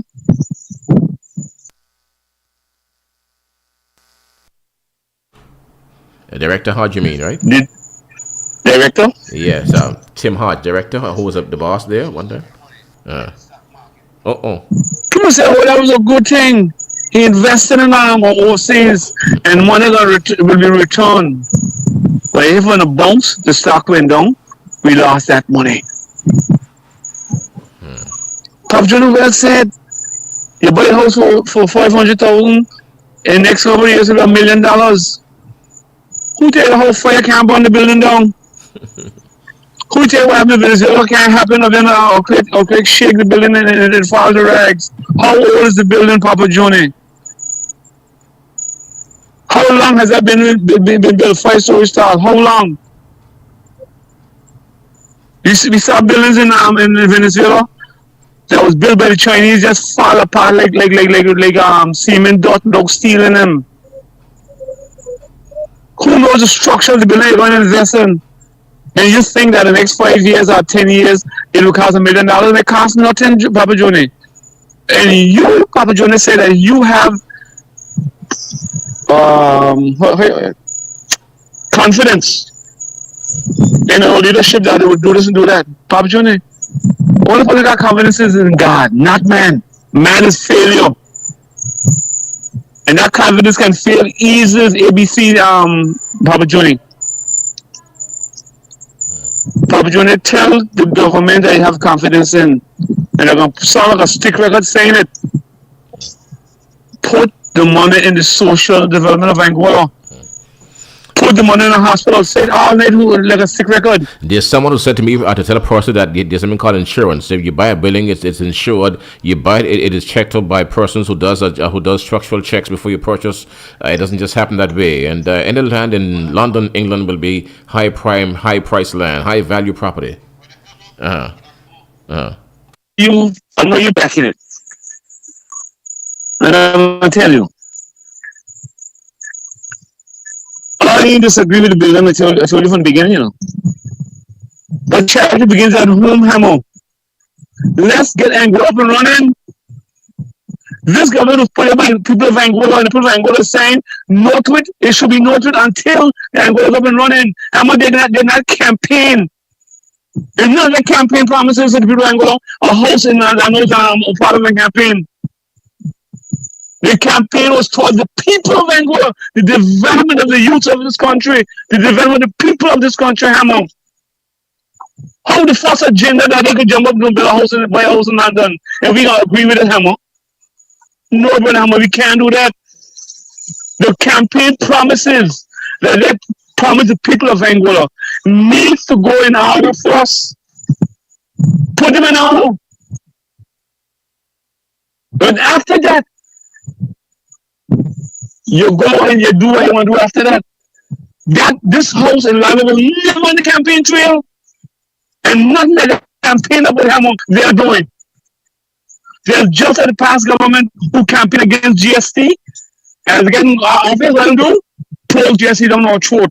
Take the Attorney General and the Deputy Governor, put them in the House and vote for it.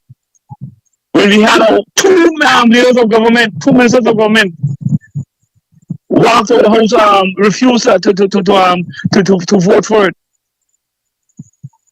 Brother Hamo, I love you a lot, you know that. I hear. But but I would not agree with you. And I'm going to listen to your voice tonight. You are in full support of that house in London. And use the string that you have, Hammer, and tell Cora and her entourage to take that money and get our hospital, a proper hospital for us. Not Neil walking out in his pocket again on his phone. Let's get our hospital up on the ground that our people will be taken care of. Let's get the insurance that you talk about for the Ever Anguillan.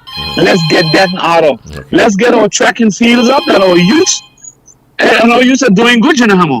I know they are. Well good, you know. Without a track and field, without government supporting our youth, they are doing well. Let's put things in place that we can make them 10 times better. The world will watch Angola, and we not have a house in England for people to come invest in Angola. We will send this on there, we will send the Hendersons, and we will send Delroy abroad to represent Angola. Okay. Not some. Not Songgrass, yeah. Put Angola in the map years ago. You know about that too. We didn't have no house that did it. And I want to go further. Angola had financial services. Where is it now? They took from Angola, Tatola has a house in London, yes. But she has big business because they took the thing from us and they give it to Tatola. The British don't want done for Angola. And no matter how much house you buy in London, they can have the last thing. No, that development can't go in Angola. No. So, Papa Johnny, my good brother, your confidence in your government, put your confidence in God, not in man. Okay. Man is a failure. And I want you to tell your government to get back to the campaign promises of the people of Angola. And then after that, you can do what you want after. Okay, Brother Prosser, we got you, Brother Prosser. So, folks, loud and clear, Brother Prosser, there for you, and totally against the purchase of that building over there in the UK, and that is Prosser's view, and that's the view of other persons as well. I've heard that view espoused by many persons here in our country, Angola, in the last couple of weeks and months. Hey, Class of M, good evening to you. Yes, Class of M, I am totally against that speaker that lives out of Anguilla.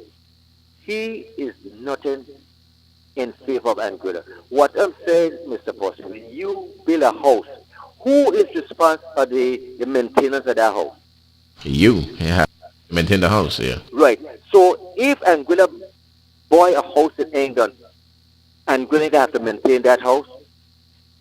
You have to maintain the house. It's your house. Now, go back to say that those two earthquakes that happened in that country, who know what could happen in any country?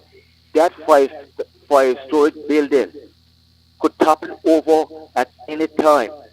You don't know how long that's been built and the rest of it. And anything happens to that, that's Anguilla lost. You understand? In Britain, if you got to pay taxes, Angola have to pay taxes to England for that building. And if you don't pay taxes, England people will come and take the building. They come and take it because on the news several times, some time ago, I heard how the British go and the people in England and the people can't pay up tax, take the house, throw them out and the rest of it. You understand? What I'm saying to this panel that this government should build some buildings and give to the young people to keep them on the road and then leave the people, keep paying them. Keep paying them, the people who cannot afford to build a building like in other countries. Other countries is building buildings and sell them to the people, and the people pay the government. So that be an investment, because that kind of money can build a lot of buildings in Anguilla for the people. So what I'm saying, they should never ever listen to this guy who is talking, who is in favor. And Brother Hammer, I'm telling you, get sensible, get very sensible, and encourage those people not to spend that money in England. In England, because it's not a good investment for Anguilla. It's not a good investment for Anguilla. Okay. Anguilla, that is going to put Anguilla in a place that nobody can help them. Nobody's going to help them. I got you. Okay, brother. Yes, sir. Go ahead. Just let's have some town hall meetings that should have the small, the big, the old, the young, has their own views. And I understand that the building is done purchased and rented. It's a rented building. It's rented. I heard. I heard via press conference recently that it was rented. It's being bought, rented. I heard that there's some 5 stories. I heard that there's some floor that's empty, but there are tenants in the buildings. I was told. So those tenants is paying rent to who? I don't know who owned the building. I don't know who they're buying This from. is exactly. Nobody don't know who rent the building, who own the building, who is in charge of that building. That's not good. People, we in Anguilla, we should know exactly what's going on in Anguilla. We should know what's going on in Anguilla. So if you say, well, okay, Mr. Harry, rent that building and he own and he have it rent, and so getting an investment from it. Who's getting the investment? Who's getting if something is rent, somebody must be getting the rent. Well, it have an owner for sure, and who's selling. So once it is being sold, somebody's selling the building as is, and Anguilla is interested in buying the building. It has an owner somewhere. I just don't know who the owner is. Yeah. You gotta have an owner. Yes. It has to have an owner, and if Anguilla, if it's rent, whether somebody in England is right and they is collecting the interest from the rent or whatever, we cannot be going to something blind. You're going blind at something that we don't know the age of that house. Nobody don't know, because a house have a lifespan, have a certain amount of years. Concrete or whatever it is, have a lifespan, and if you gonna just buy something and then it can topple over in maybe in a year or two, who is gonna be lost? You. If they was talking about building a place up there for that kind of money, give that kind of money to investment that could build that place from scratch, nobody wouldn't be against, because you know you got something new. You see the amount of houses here in Anguilla that is knocking down and rebuilding because the age of the house. Who will go up there, go knock down a house that is maybe 5 years or 10 years to go build something new? I think, Mr. Hammer, let's try to get that our government to learn a little bit of sense. Let's put a little sense in our head. Because nobody is going to go into something blind. That is like you're going to something with your eyes shut. Okay, thanks. All right, take it. Good night. All right. Okay, so folks, so you heard the dear. So just about 10 minutes after the 10 o'clock hour, that is our time this evening. I'm getting ready to put a wrap on this one here for this evening. Any other views? And coming in here, Hammer, all investments with a mortgage has insurance coverage, insurance against floods, fires, and disasters. Hammer, what is it? Okay, all right. Okay, so right now, folks, so we're getting right now. So you heard that. So investments are there, insurance are there. We're hearing it from some of the persons who are coming in here right now at this point in time. So folks, well, it's here where we will really, unless we have any other persons out there with ideas, we're going to end it here this evening for you. That is where we are right now here. Class FM Radio 92.9 here in the evening time. I want to tell you that at this point, I'll tell you that we will be able to well, yeah. So right now, folks, I'm just about 11 down after the 10 o'clock hour. So what I'm now realizing is that the Angolans who were into real estate, those who were in North America, those who were elsewhere, those who were even here in Angola, are speaking a different language to those persons who are seeing it from a purely, simplistic view. And this is just my observation right now, because those who are into trading, those who are into business here in Angola, are saying this is a great idea. Those who see it as simply black and white, and as if this is a major error, they are crying out, this is a bad investment. You heard the gentleman a while ago. You heard about the Percy as well, and those persons were vehemently opposing the purchase of that house. But there are so many young Angolans who I'm speaking to online right now who support the idea of a major investment on the European frontier. And one youngster says, who was in America, this building is going to appreciate more than Lansing Bowl Cultural Center. I hear you on that. But I'm hearing you on that. I'm hearing you on that as well, my brothers here. So, Brother Purser, let me one more time before I go. So let's take one more shot from Brother Purser here, boy. And he is vehemently opposed to that building, as you heard him mention a while ago. And so too my partner there in the East. And the youngsters who are online, you have a different take on that. Brother Purser, good evening to you again. Yeah. I am not against the purchase of the building, Hammer. What I'm saying is that the money needs to spend in Angola, get Angola up and running, and then we could do what we want after that. That's what I'm saying. The time will come for that. Right now, home, Hammer. Yes. We have some serious problems. Like my girl. Yes. She applied for the permission to operate her food van. They turned it down. She applied again. They turned it down. And each time she applied, she has to pay. She went to the government at the time. Victor Banks was the chief minister at the time. And Expo override planning and give her permission. Be able to. And like I explained this morning, the situation where we had leave out there because when the rainfall, we couldn't operate. Yes, you told me that. She applied again. And they got 2 or 3 months now. It haven't gone to the board and anything.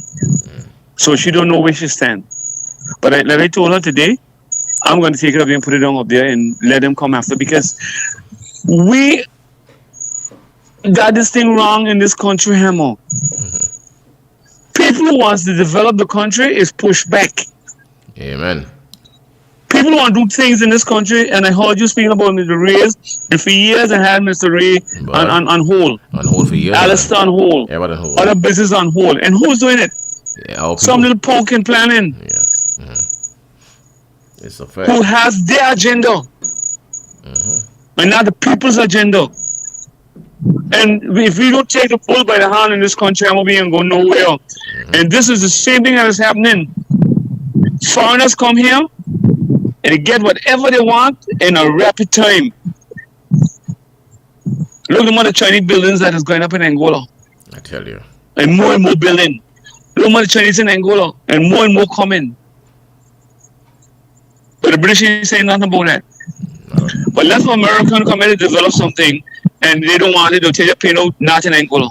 Not in their land, It's their land. And we need to understand, Hammer, that our youths are getting frustrated. Our youth, because I know you remember when those youngsters were in Harbour put on the Careers Kitchen. I remember. You heard about that, right? Yes, I heard about it. I know about it. I know about it too. Yes. Those guys cook for us as Father's Day. Hammer, no restaurant, no hotel.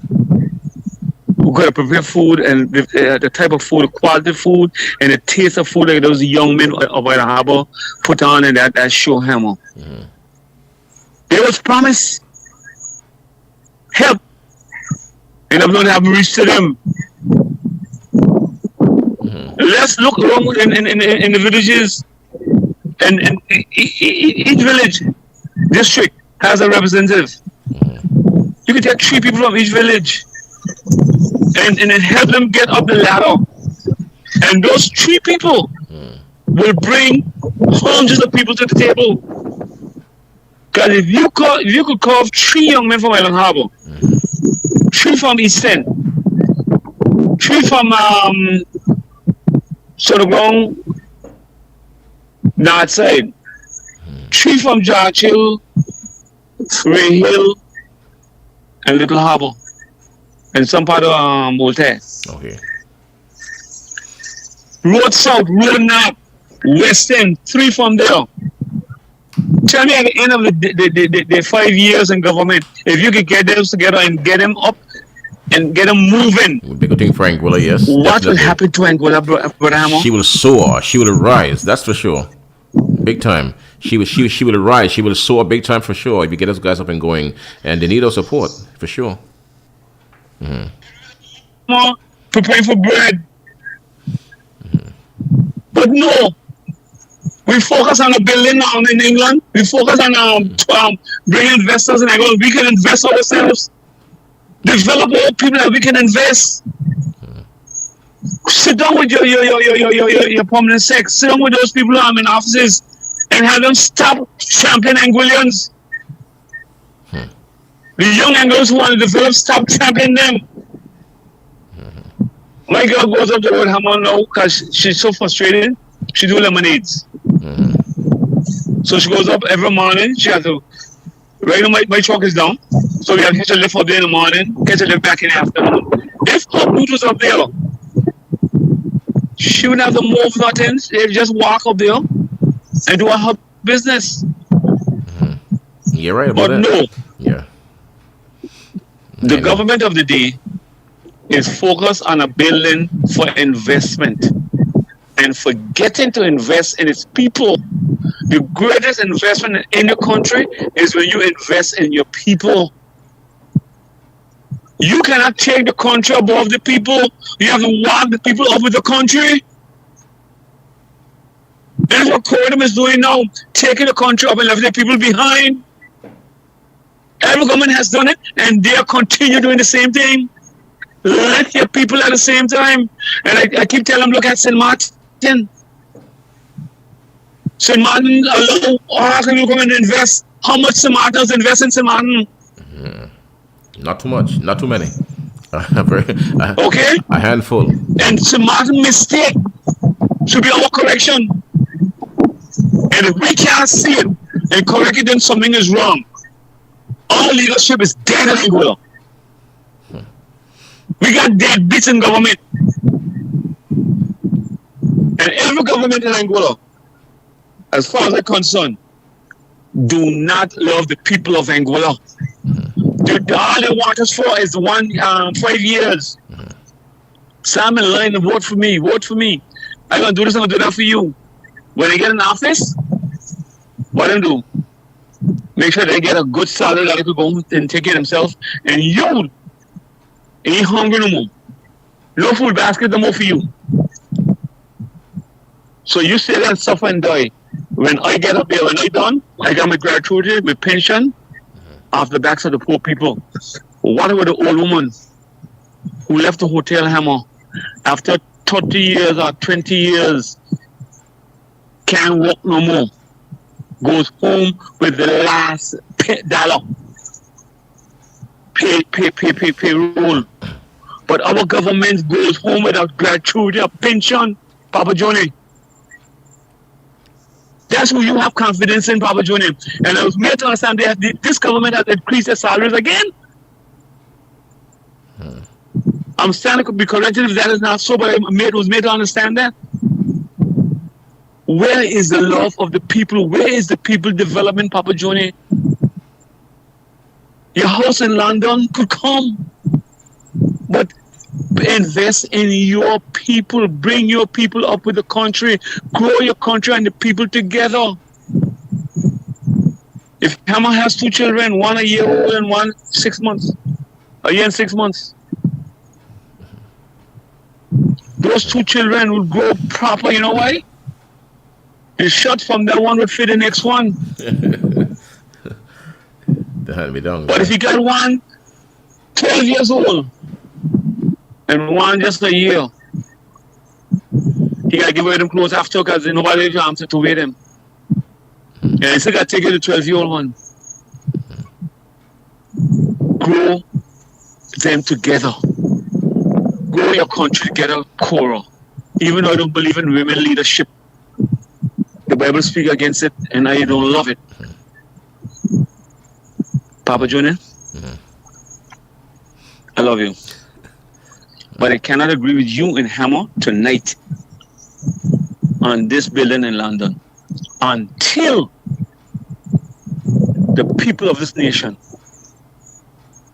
be given a fair chance to develop themselves with help from the government. We can brag and boast of the Zaniels. We can brag and boast of the young lady from North Hill, my little cousin. We can brag and boast of Hennis, who went out there and refused to join Antigua, refused to join all the countries that asked him to write for them. And he was writing for Angola without help from Angola. Can't you see what's happening?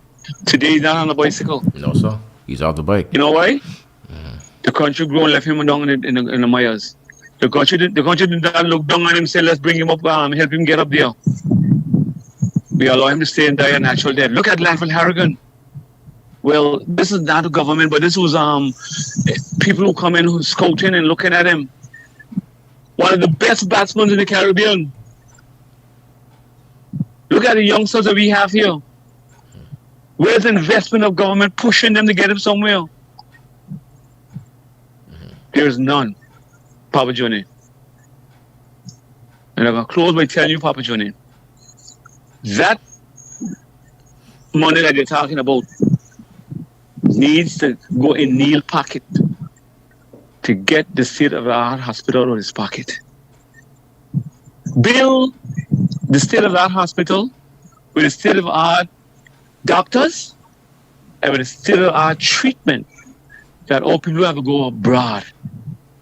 And while you're doing that, social network, bring the people of Papa Johnny. Thank you. All right. Brother Percy there for you folks in the evening time on the program. So, Brother Percy, you heard his point of view, and that's Brother Percy's point of view on the matter. There are some of the views that are going around right now here on that subject. So, but it's a very healthy debate, though. One I welcome it with open arms. And I told you tonight earlier on that I came in to have an open discussion with our people here in Anguilla. It's very important to hear your people on the issues that are important to all of us here at this point in time. And the views are coming through all the way. And but good to hear the pros and cons as to this Anguilla building. That's very important for us to hear. So I'll go across here and let me say, caller, a pleasant. Good evening to you. Good evening. Good evening, caller.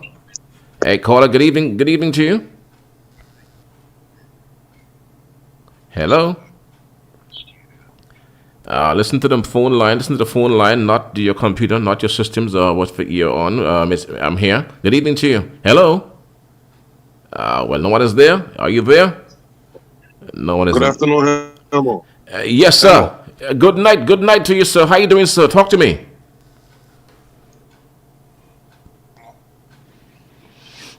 Good evening. Good evening. Good evening. I just wanted to add my 2 cents on that bit. Yes, go ahead. Go ahead, sir. Go ahead. Go, take it away. Do your thing. Let me hear your view on this proposed Anguilla commercial space now over there. Loud and clear. Loud and clear. Loud and clear. Loud and clear. Just go ahead. So you have a delay in your system, but go ahead. We are loud and clear. Continue. Good night. I'm doing good. Yes, good. Yes. So the only thing I would like to say is that I can understand what Paul is saying. You have to put money inside of Anguilla, but the government doing that, I don't know. You see what politicians be not telling the people is. Go ahead. Yeah, so you spend $3 to $6 million in England. It ain't just spending it and giving it to somebody. That's part of Anguilla portfolio. You own the building. The building appreciate. If it was 3.6 and when you sell it, it's 8 million. The money coming back to Anguilla. The building is there for Anguillians. If you go in England or anybody go in England from Anguilla, Anguillians can use the building. Here. The next thing, more people gonna use the building in England than we use a lot of things we build in Anguilla. So what we building things for just style or we building things for use? We build a LBCC that costs us over 6 million and it get put on for most of the year. We get a building in England that can help Anguillians that go in school, seeking medical, that need things, that need a connection between there and home. We also listen to the APM tell us that they gave away AI because after hurricanes we ain't got no connection.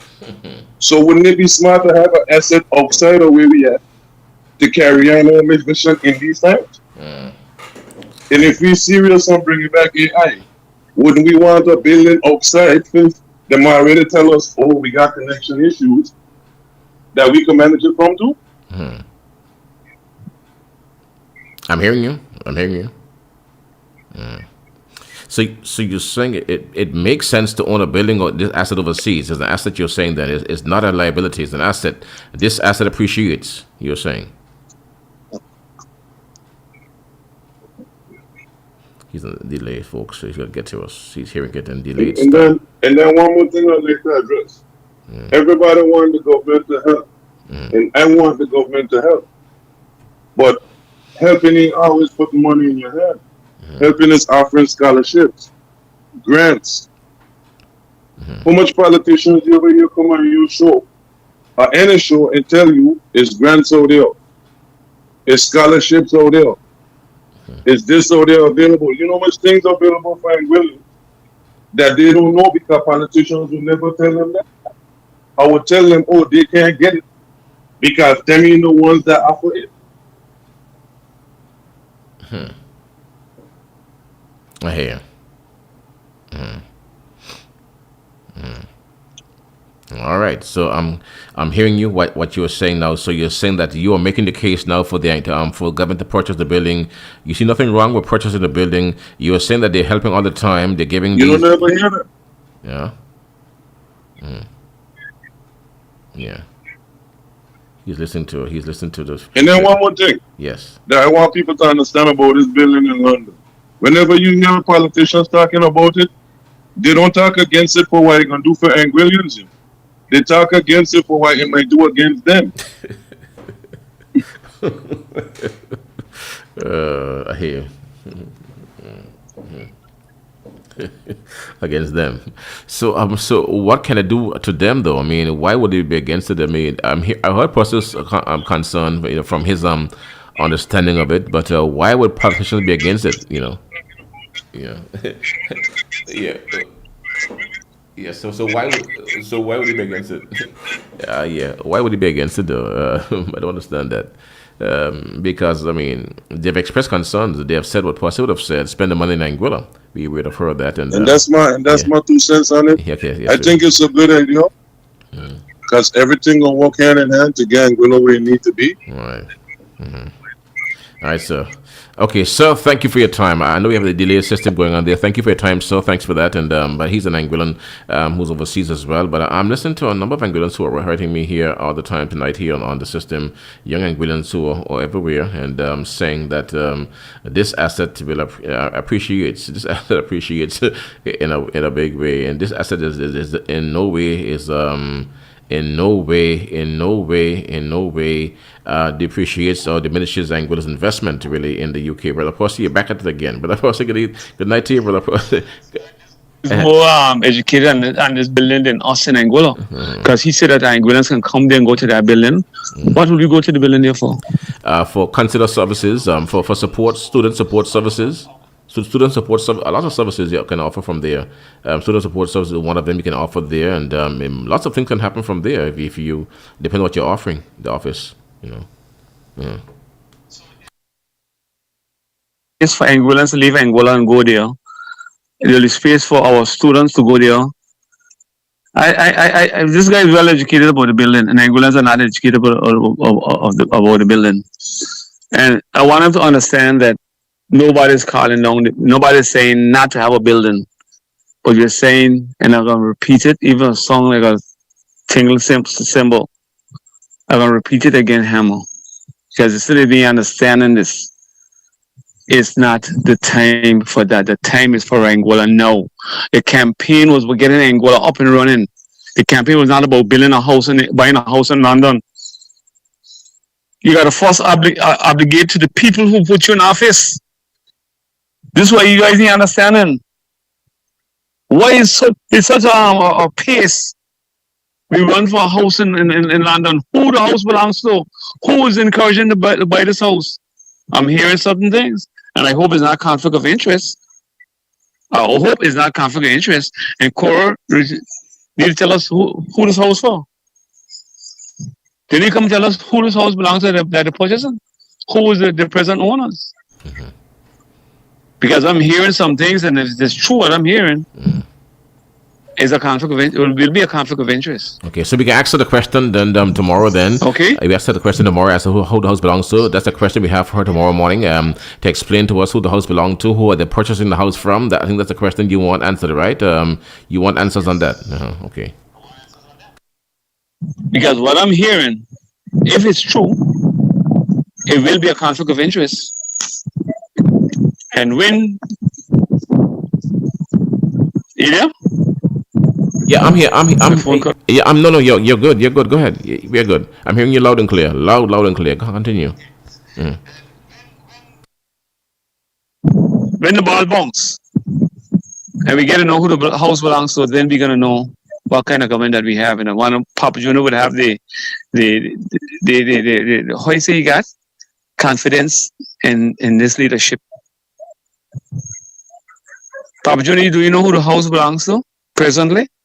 If they haven't purchased it as yet, who it belongs to? Tell us. Because you guys who touting for it is well educated about this house and well off at the house, but you always see the hungry people in Angola. You always seeing that. You always see the amount of people that is following Angola sick. You always seeing that. You are seeing something else. Yes. And Hammer, like I said before, the youngster who just called, since he's well educated for the house, and he live overseas, and we on the island. I here don't know the thing of this house, this building. All I hear is a good building. It's a building for investors to go. Come on, bull. Okay, bro. I hear you. Investors, they even know them here in Angola. There's no house in North America. There's none. And we have investors coming here. There's none in Europe. And we have investors coming. There's none nowhere part of the world for Angola. But we have investors in Angola out of those places. And Papa Junior said earlier that things are changing. Yes, Papa Junior, things are changing. People are now working from their homes and on computer, Papa Junior, in a short while. That bill will be no use because people are going to work from home on their computers, Papa Junior. You talk about the extension of the runway. In a while, Papa Junior, we already got that. Short distance plane that can land and while they can put and stop. We're gonna invest in the runway, and that runway will be soon. No use for the planes. No need for the planes to use. It'll be just there. Good to have it, but it'll be just there because we have the short stop planes now, Papa Junior. Things are changing. Things are changing. That house in London will be soon no use to the people of Angola, and it'll be just a white elephant in London. Thank you, brother. Thank you, Brother Percy. Have a good evening, brother. And oh boy, I have to get me out of here, but I saw Papa Junior calling as well. So 25 minutes before 11, we're into the Monday night program on Class FM Radio. We're having a national conversation, and the topic tonight, right now, here at this point in time, is the Anguilla building, the proposed Anguilla purchase building. We're having a very healthy discussion among us as Anguillians. Brother, good evening to you.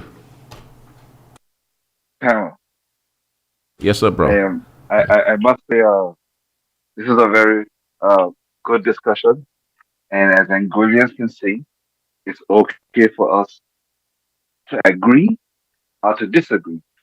And I want to commend Percy for holding his position and bring his points forward as to why the investment should not occur now. But what was important and I truly appreciate this with him, is that he is making a very strong point, and I hope that the government leadership is listening. And if I'm wrong, I stand to be corrected by him. He is not saying that he's against the investment in London. From listening to his message, I get the impression that he thinks that there are issues in Angola that has a higher priority than doing the investment at this time. That's what he's saying. And I Yes. can appreciate that. 'Cause he's on the island, so he knows exactly what's going on. So I don't think that me and Percy disagree that much.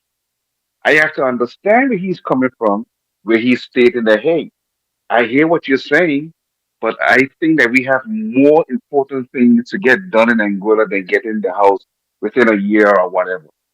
So this then should be pushed back to the government because what he's saying is making sense. And they now have to defend their position by examining what it is that you're doing to show the Angolan people that what needs to be done in Angola, such as what Percy says in health and so forth, will not be compromised. So, Percy, I don't think that you and I disagree that much. You want to make sure that the things that you consider to be important for the people in Angola on island will not be compromised. Okay, you said get these things in order and then make your purchase. Do what you have to do after. So I believe that we are seeing a light at the end of the tunnel, and we just need to get together and get an understanding as to how we should proceed. And this way, it should not be so far. And Hammer, it was very good to have these discussions because a lot of times people get angry and start to shoot at the hip and say things that shouldn't be said in social media or on the air and not really stick to the point at hand. So I think now we are at a position where now those who are listening, who are in leadership, has a better understanding, a better perspective as to hey, we need to be able to talk to the Angolan people and explain why is it that we need this house in London and how can we work it and not compromise the important things to the Angolan people in Angola, such as health, such as sports, such as education, and things that need to be done and that should be happening inside the country. Um, and so that confidence is there. I think one of your callers mentioned about things happening to the building in London. I think we need to understand that I don't, but possibly for the record, I don't speak to none of the government officials. You can let them show you their phones, sir. I listen to all of the different things that go on, but I don't speak to them on a direct personal level as such. None of them, not one of them that I speak with. Not one of the elected officials speak on a regular basis. So I think it is important for us to understand that we as Anguillians could have discussions without fighting each other. And more importantly, what I will say to my brother Percy is that Percy, I know you know Anguillians that live in St. Martin, right over there, 11 miles from Angola, that went and never came back and have nothing to do with Angola. I think it's beneficial when we who are Anguillians left Angola but still show interest and love in our country. And I appreciate you for understanding that we overseas are not trying to run Angola. We're just giving a different perspective based on the experiences that we have. Yes, you're right. People work from home. But when it comes to important discussions, people get face to face to have those hard, difficult conversations with each other. And I think we will need to understand that. Some things just need to be done face to face when you're meeting with dignitaries. That's why our leaders travel to different cultural countries and not do it over the phone from time to time, because we need to be face to face to have serious, difficult conversations. And we have a lot of conversations to have in England. Uh, what if we build that relationship with England and we have elected officials that can make things move to give us assistance with our health system in Angola? What if we build relationships with England and they help us with our water system in England? These are the things that we have to also consider. We have to look at it on both sides because they have the engineers, they have the equipment that can come in and do it much faster than we do it as it relates to having running water in their colony. And that could be done through building network relationships and going in to get funding to get those things done on our island. So we have to look too at what the possibilities that could happen by building those relationships in England with the colony owner to benefit Anguilla. And we can't just think about the investment as like you're sinking money. It's not like you're buying a car. That's different. If you're going to England to buy a Bentley that maintains a part of his value for a longer period of time, more than a GMC truck or whatever. But with real estate, most times it appreciates in value. And if they can also rent out offices in that particular building, it might come to a chance where Anguilla will not even be paying out of pocket to maintain that building. So I think the government needs to come in, explain in detail, be upfront, and put all the ducks in a row and explain to the Angolan people why this is important, and then give the Angolan people the opportunity to decide if we should go forward or not. But I think, in my opinion, and I stand strong on this, I think it is very beneficial for Anguilla over the long term.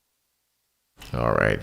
All right, sir. Well, Godwin Papa Junior Cardi, thank you, sir, again, for your input again on the program tonight. And I wish you the best. And thank you for being a patriot. I mean, you're an Anguillan who lives overseas, but you are into the Anguillan issues big time, bro. That's a patriot right there. And I want to commend you for that, doing that. And so many others who are out there. You're out of here, but the love for country is very evident by your very passionate conversations, the way you deal with matters that relates to home, man. And we truly appreciate that, bro. Okay, so have a good evening. Thank you, man. All right. Okay. So, folks, and folks, that's it for the program tonight here. And again, as I promised you earlier on, as at the top of the hour, I would have told you earlier on that it's our country, Anguilla, and we were in for a very comprehensive, a very passionate conversation about lots of things tonight. And you're hearing it here tonight for yourself, right? You heard it tonight for yourself here on Class FM Radio. 92.9. Well, folks, that's it now for the program. And to let you know that you can join us here. That's to next week, Monday. God's willing.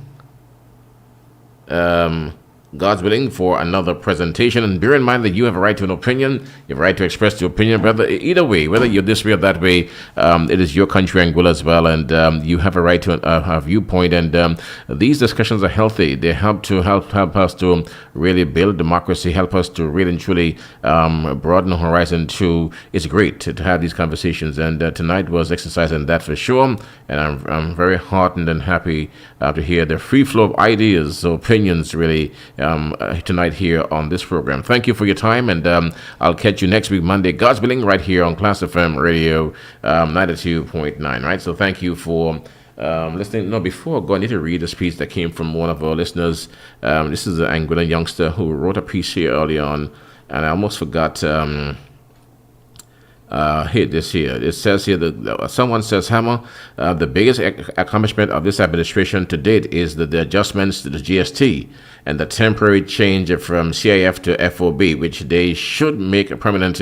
Your partner, Pat Monborough, should come out one day and explain to the people of Anguilla cost savings for individuals and businesses. 360 effects right there, Hammer. We really and truly can't quantify the impact of those initiatives, my brother. Our country isn't doing well when all the wealth is government in possession, unless we want to be like North Korea.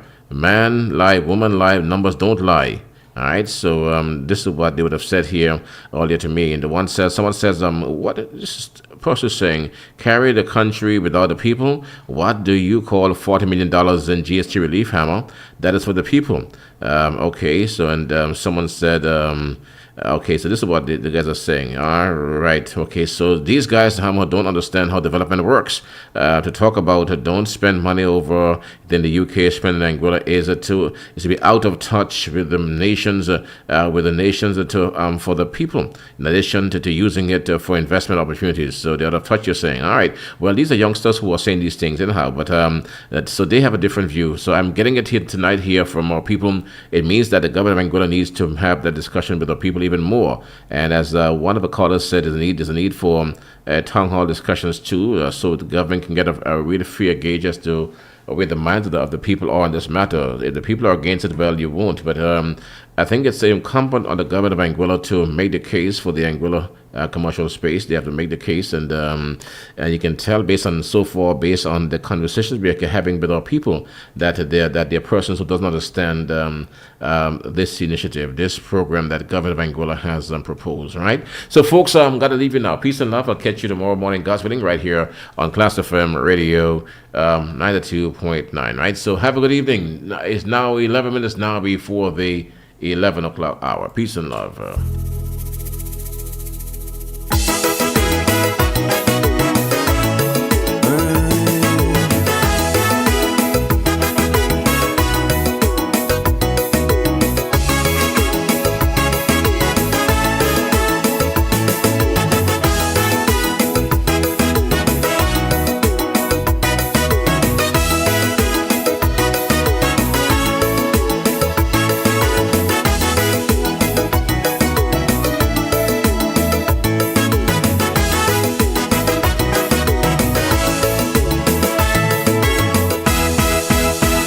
Promise us change, but deliver delay. While our youths on the corner, gun shells washed away. The school books are torn, and the job lines grow. So we planting hope in the music we know. Each lyric a weapon, each rhythm must stand, a call for justice across this land. No bullet or blade could silence this song, cause peace is a fire that's burning strong. We singing for truth with every breath we take, until systems of power finally break. I ain't gonna stop singing peace until something is done. Not just for today, but for generations to come. Raise your voice high, let the message be clear. Love over hate, let the people hear. Too long we suffering in silence and pain, while leaders keep dancing in golden champagne. From the ghetto to hillside, we bearing the cause. While unity rising, we reclaiming the loss. Done with retaliation, no more retreat, because we jamming out war with our harmony beats.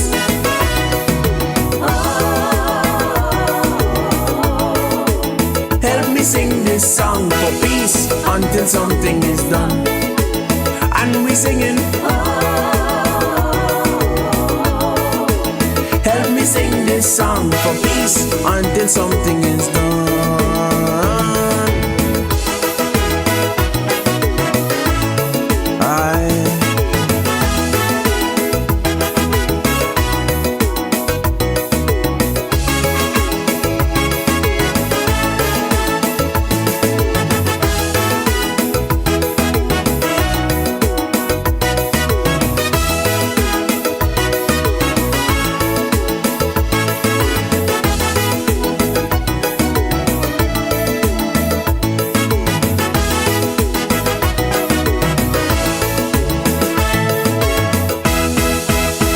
Calling for calm when the streets erupt, but never asking why the people fed up.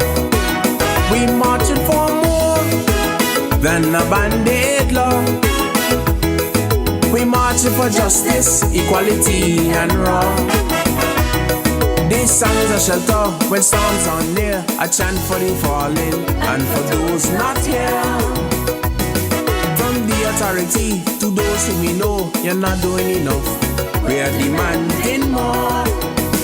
Peace is our weapon, our shield and our right. We gon' keep on singing into the night. I ain't gonna stop singing peace until something is done. Not just for today, but for generations.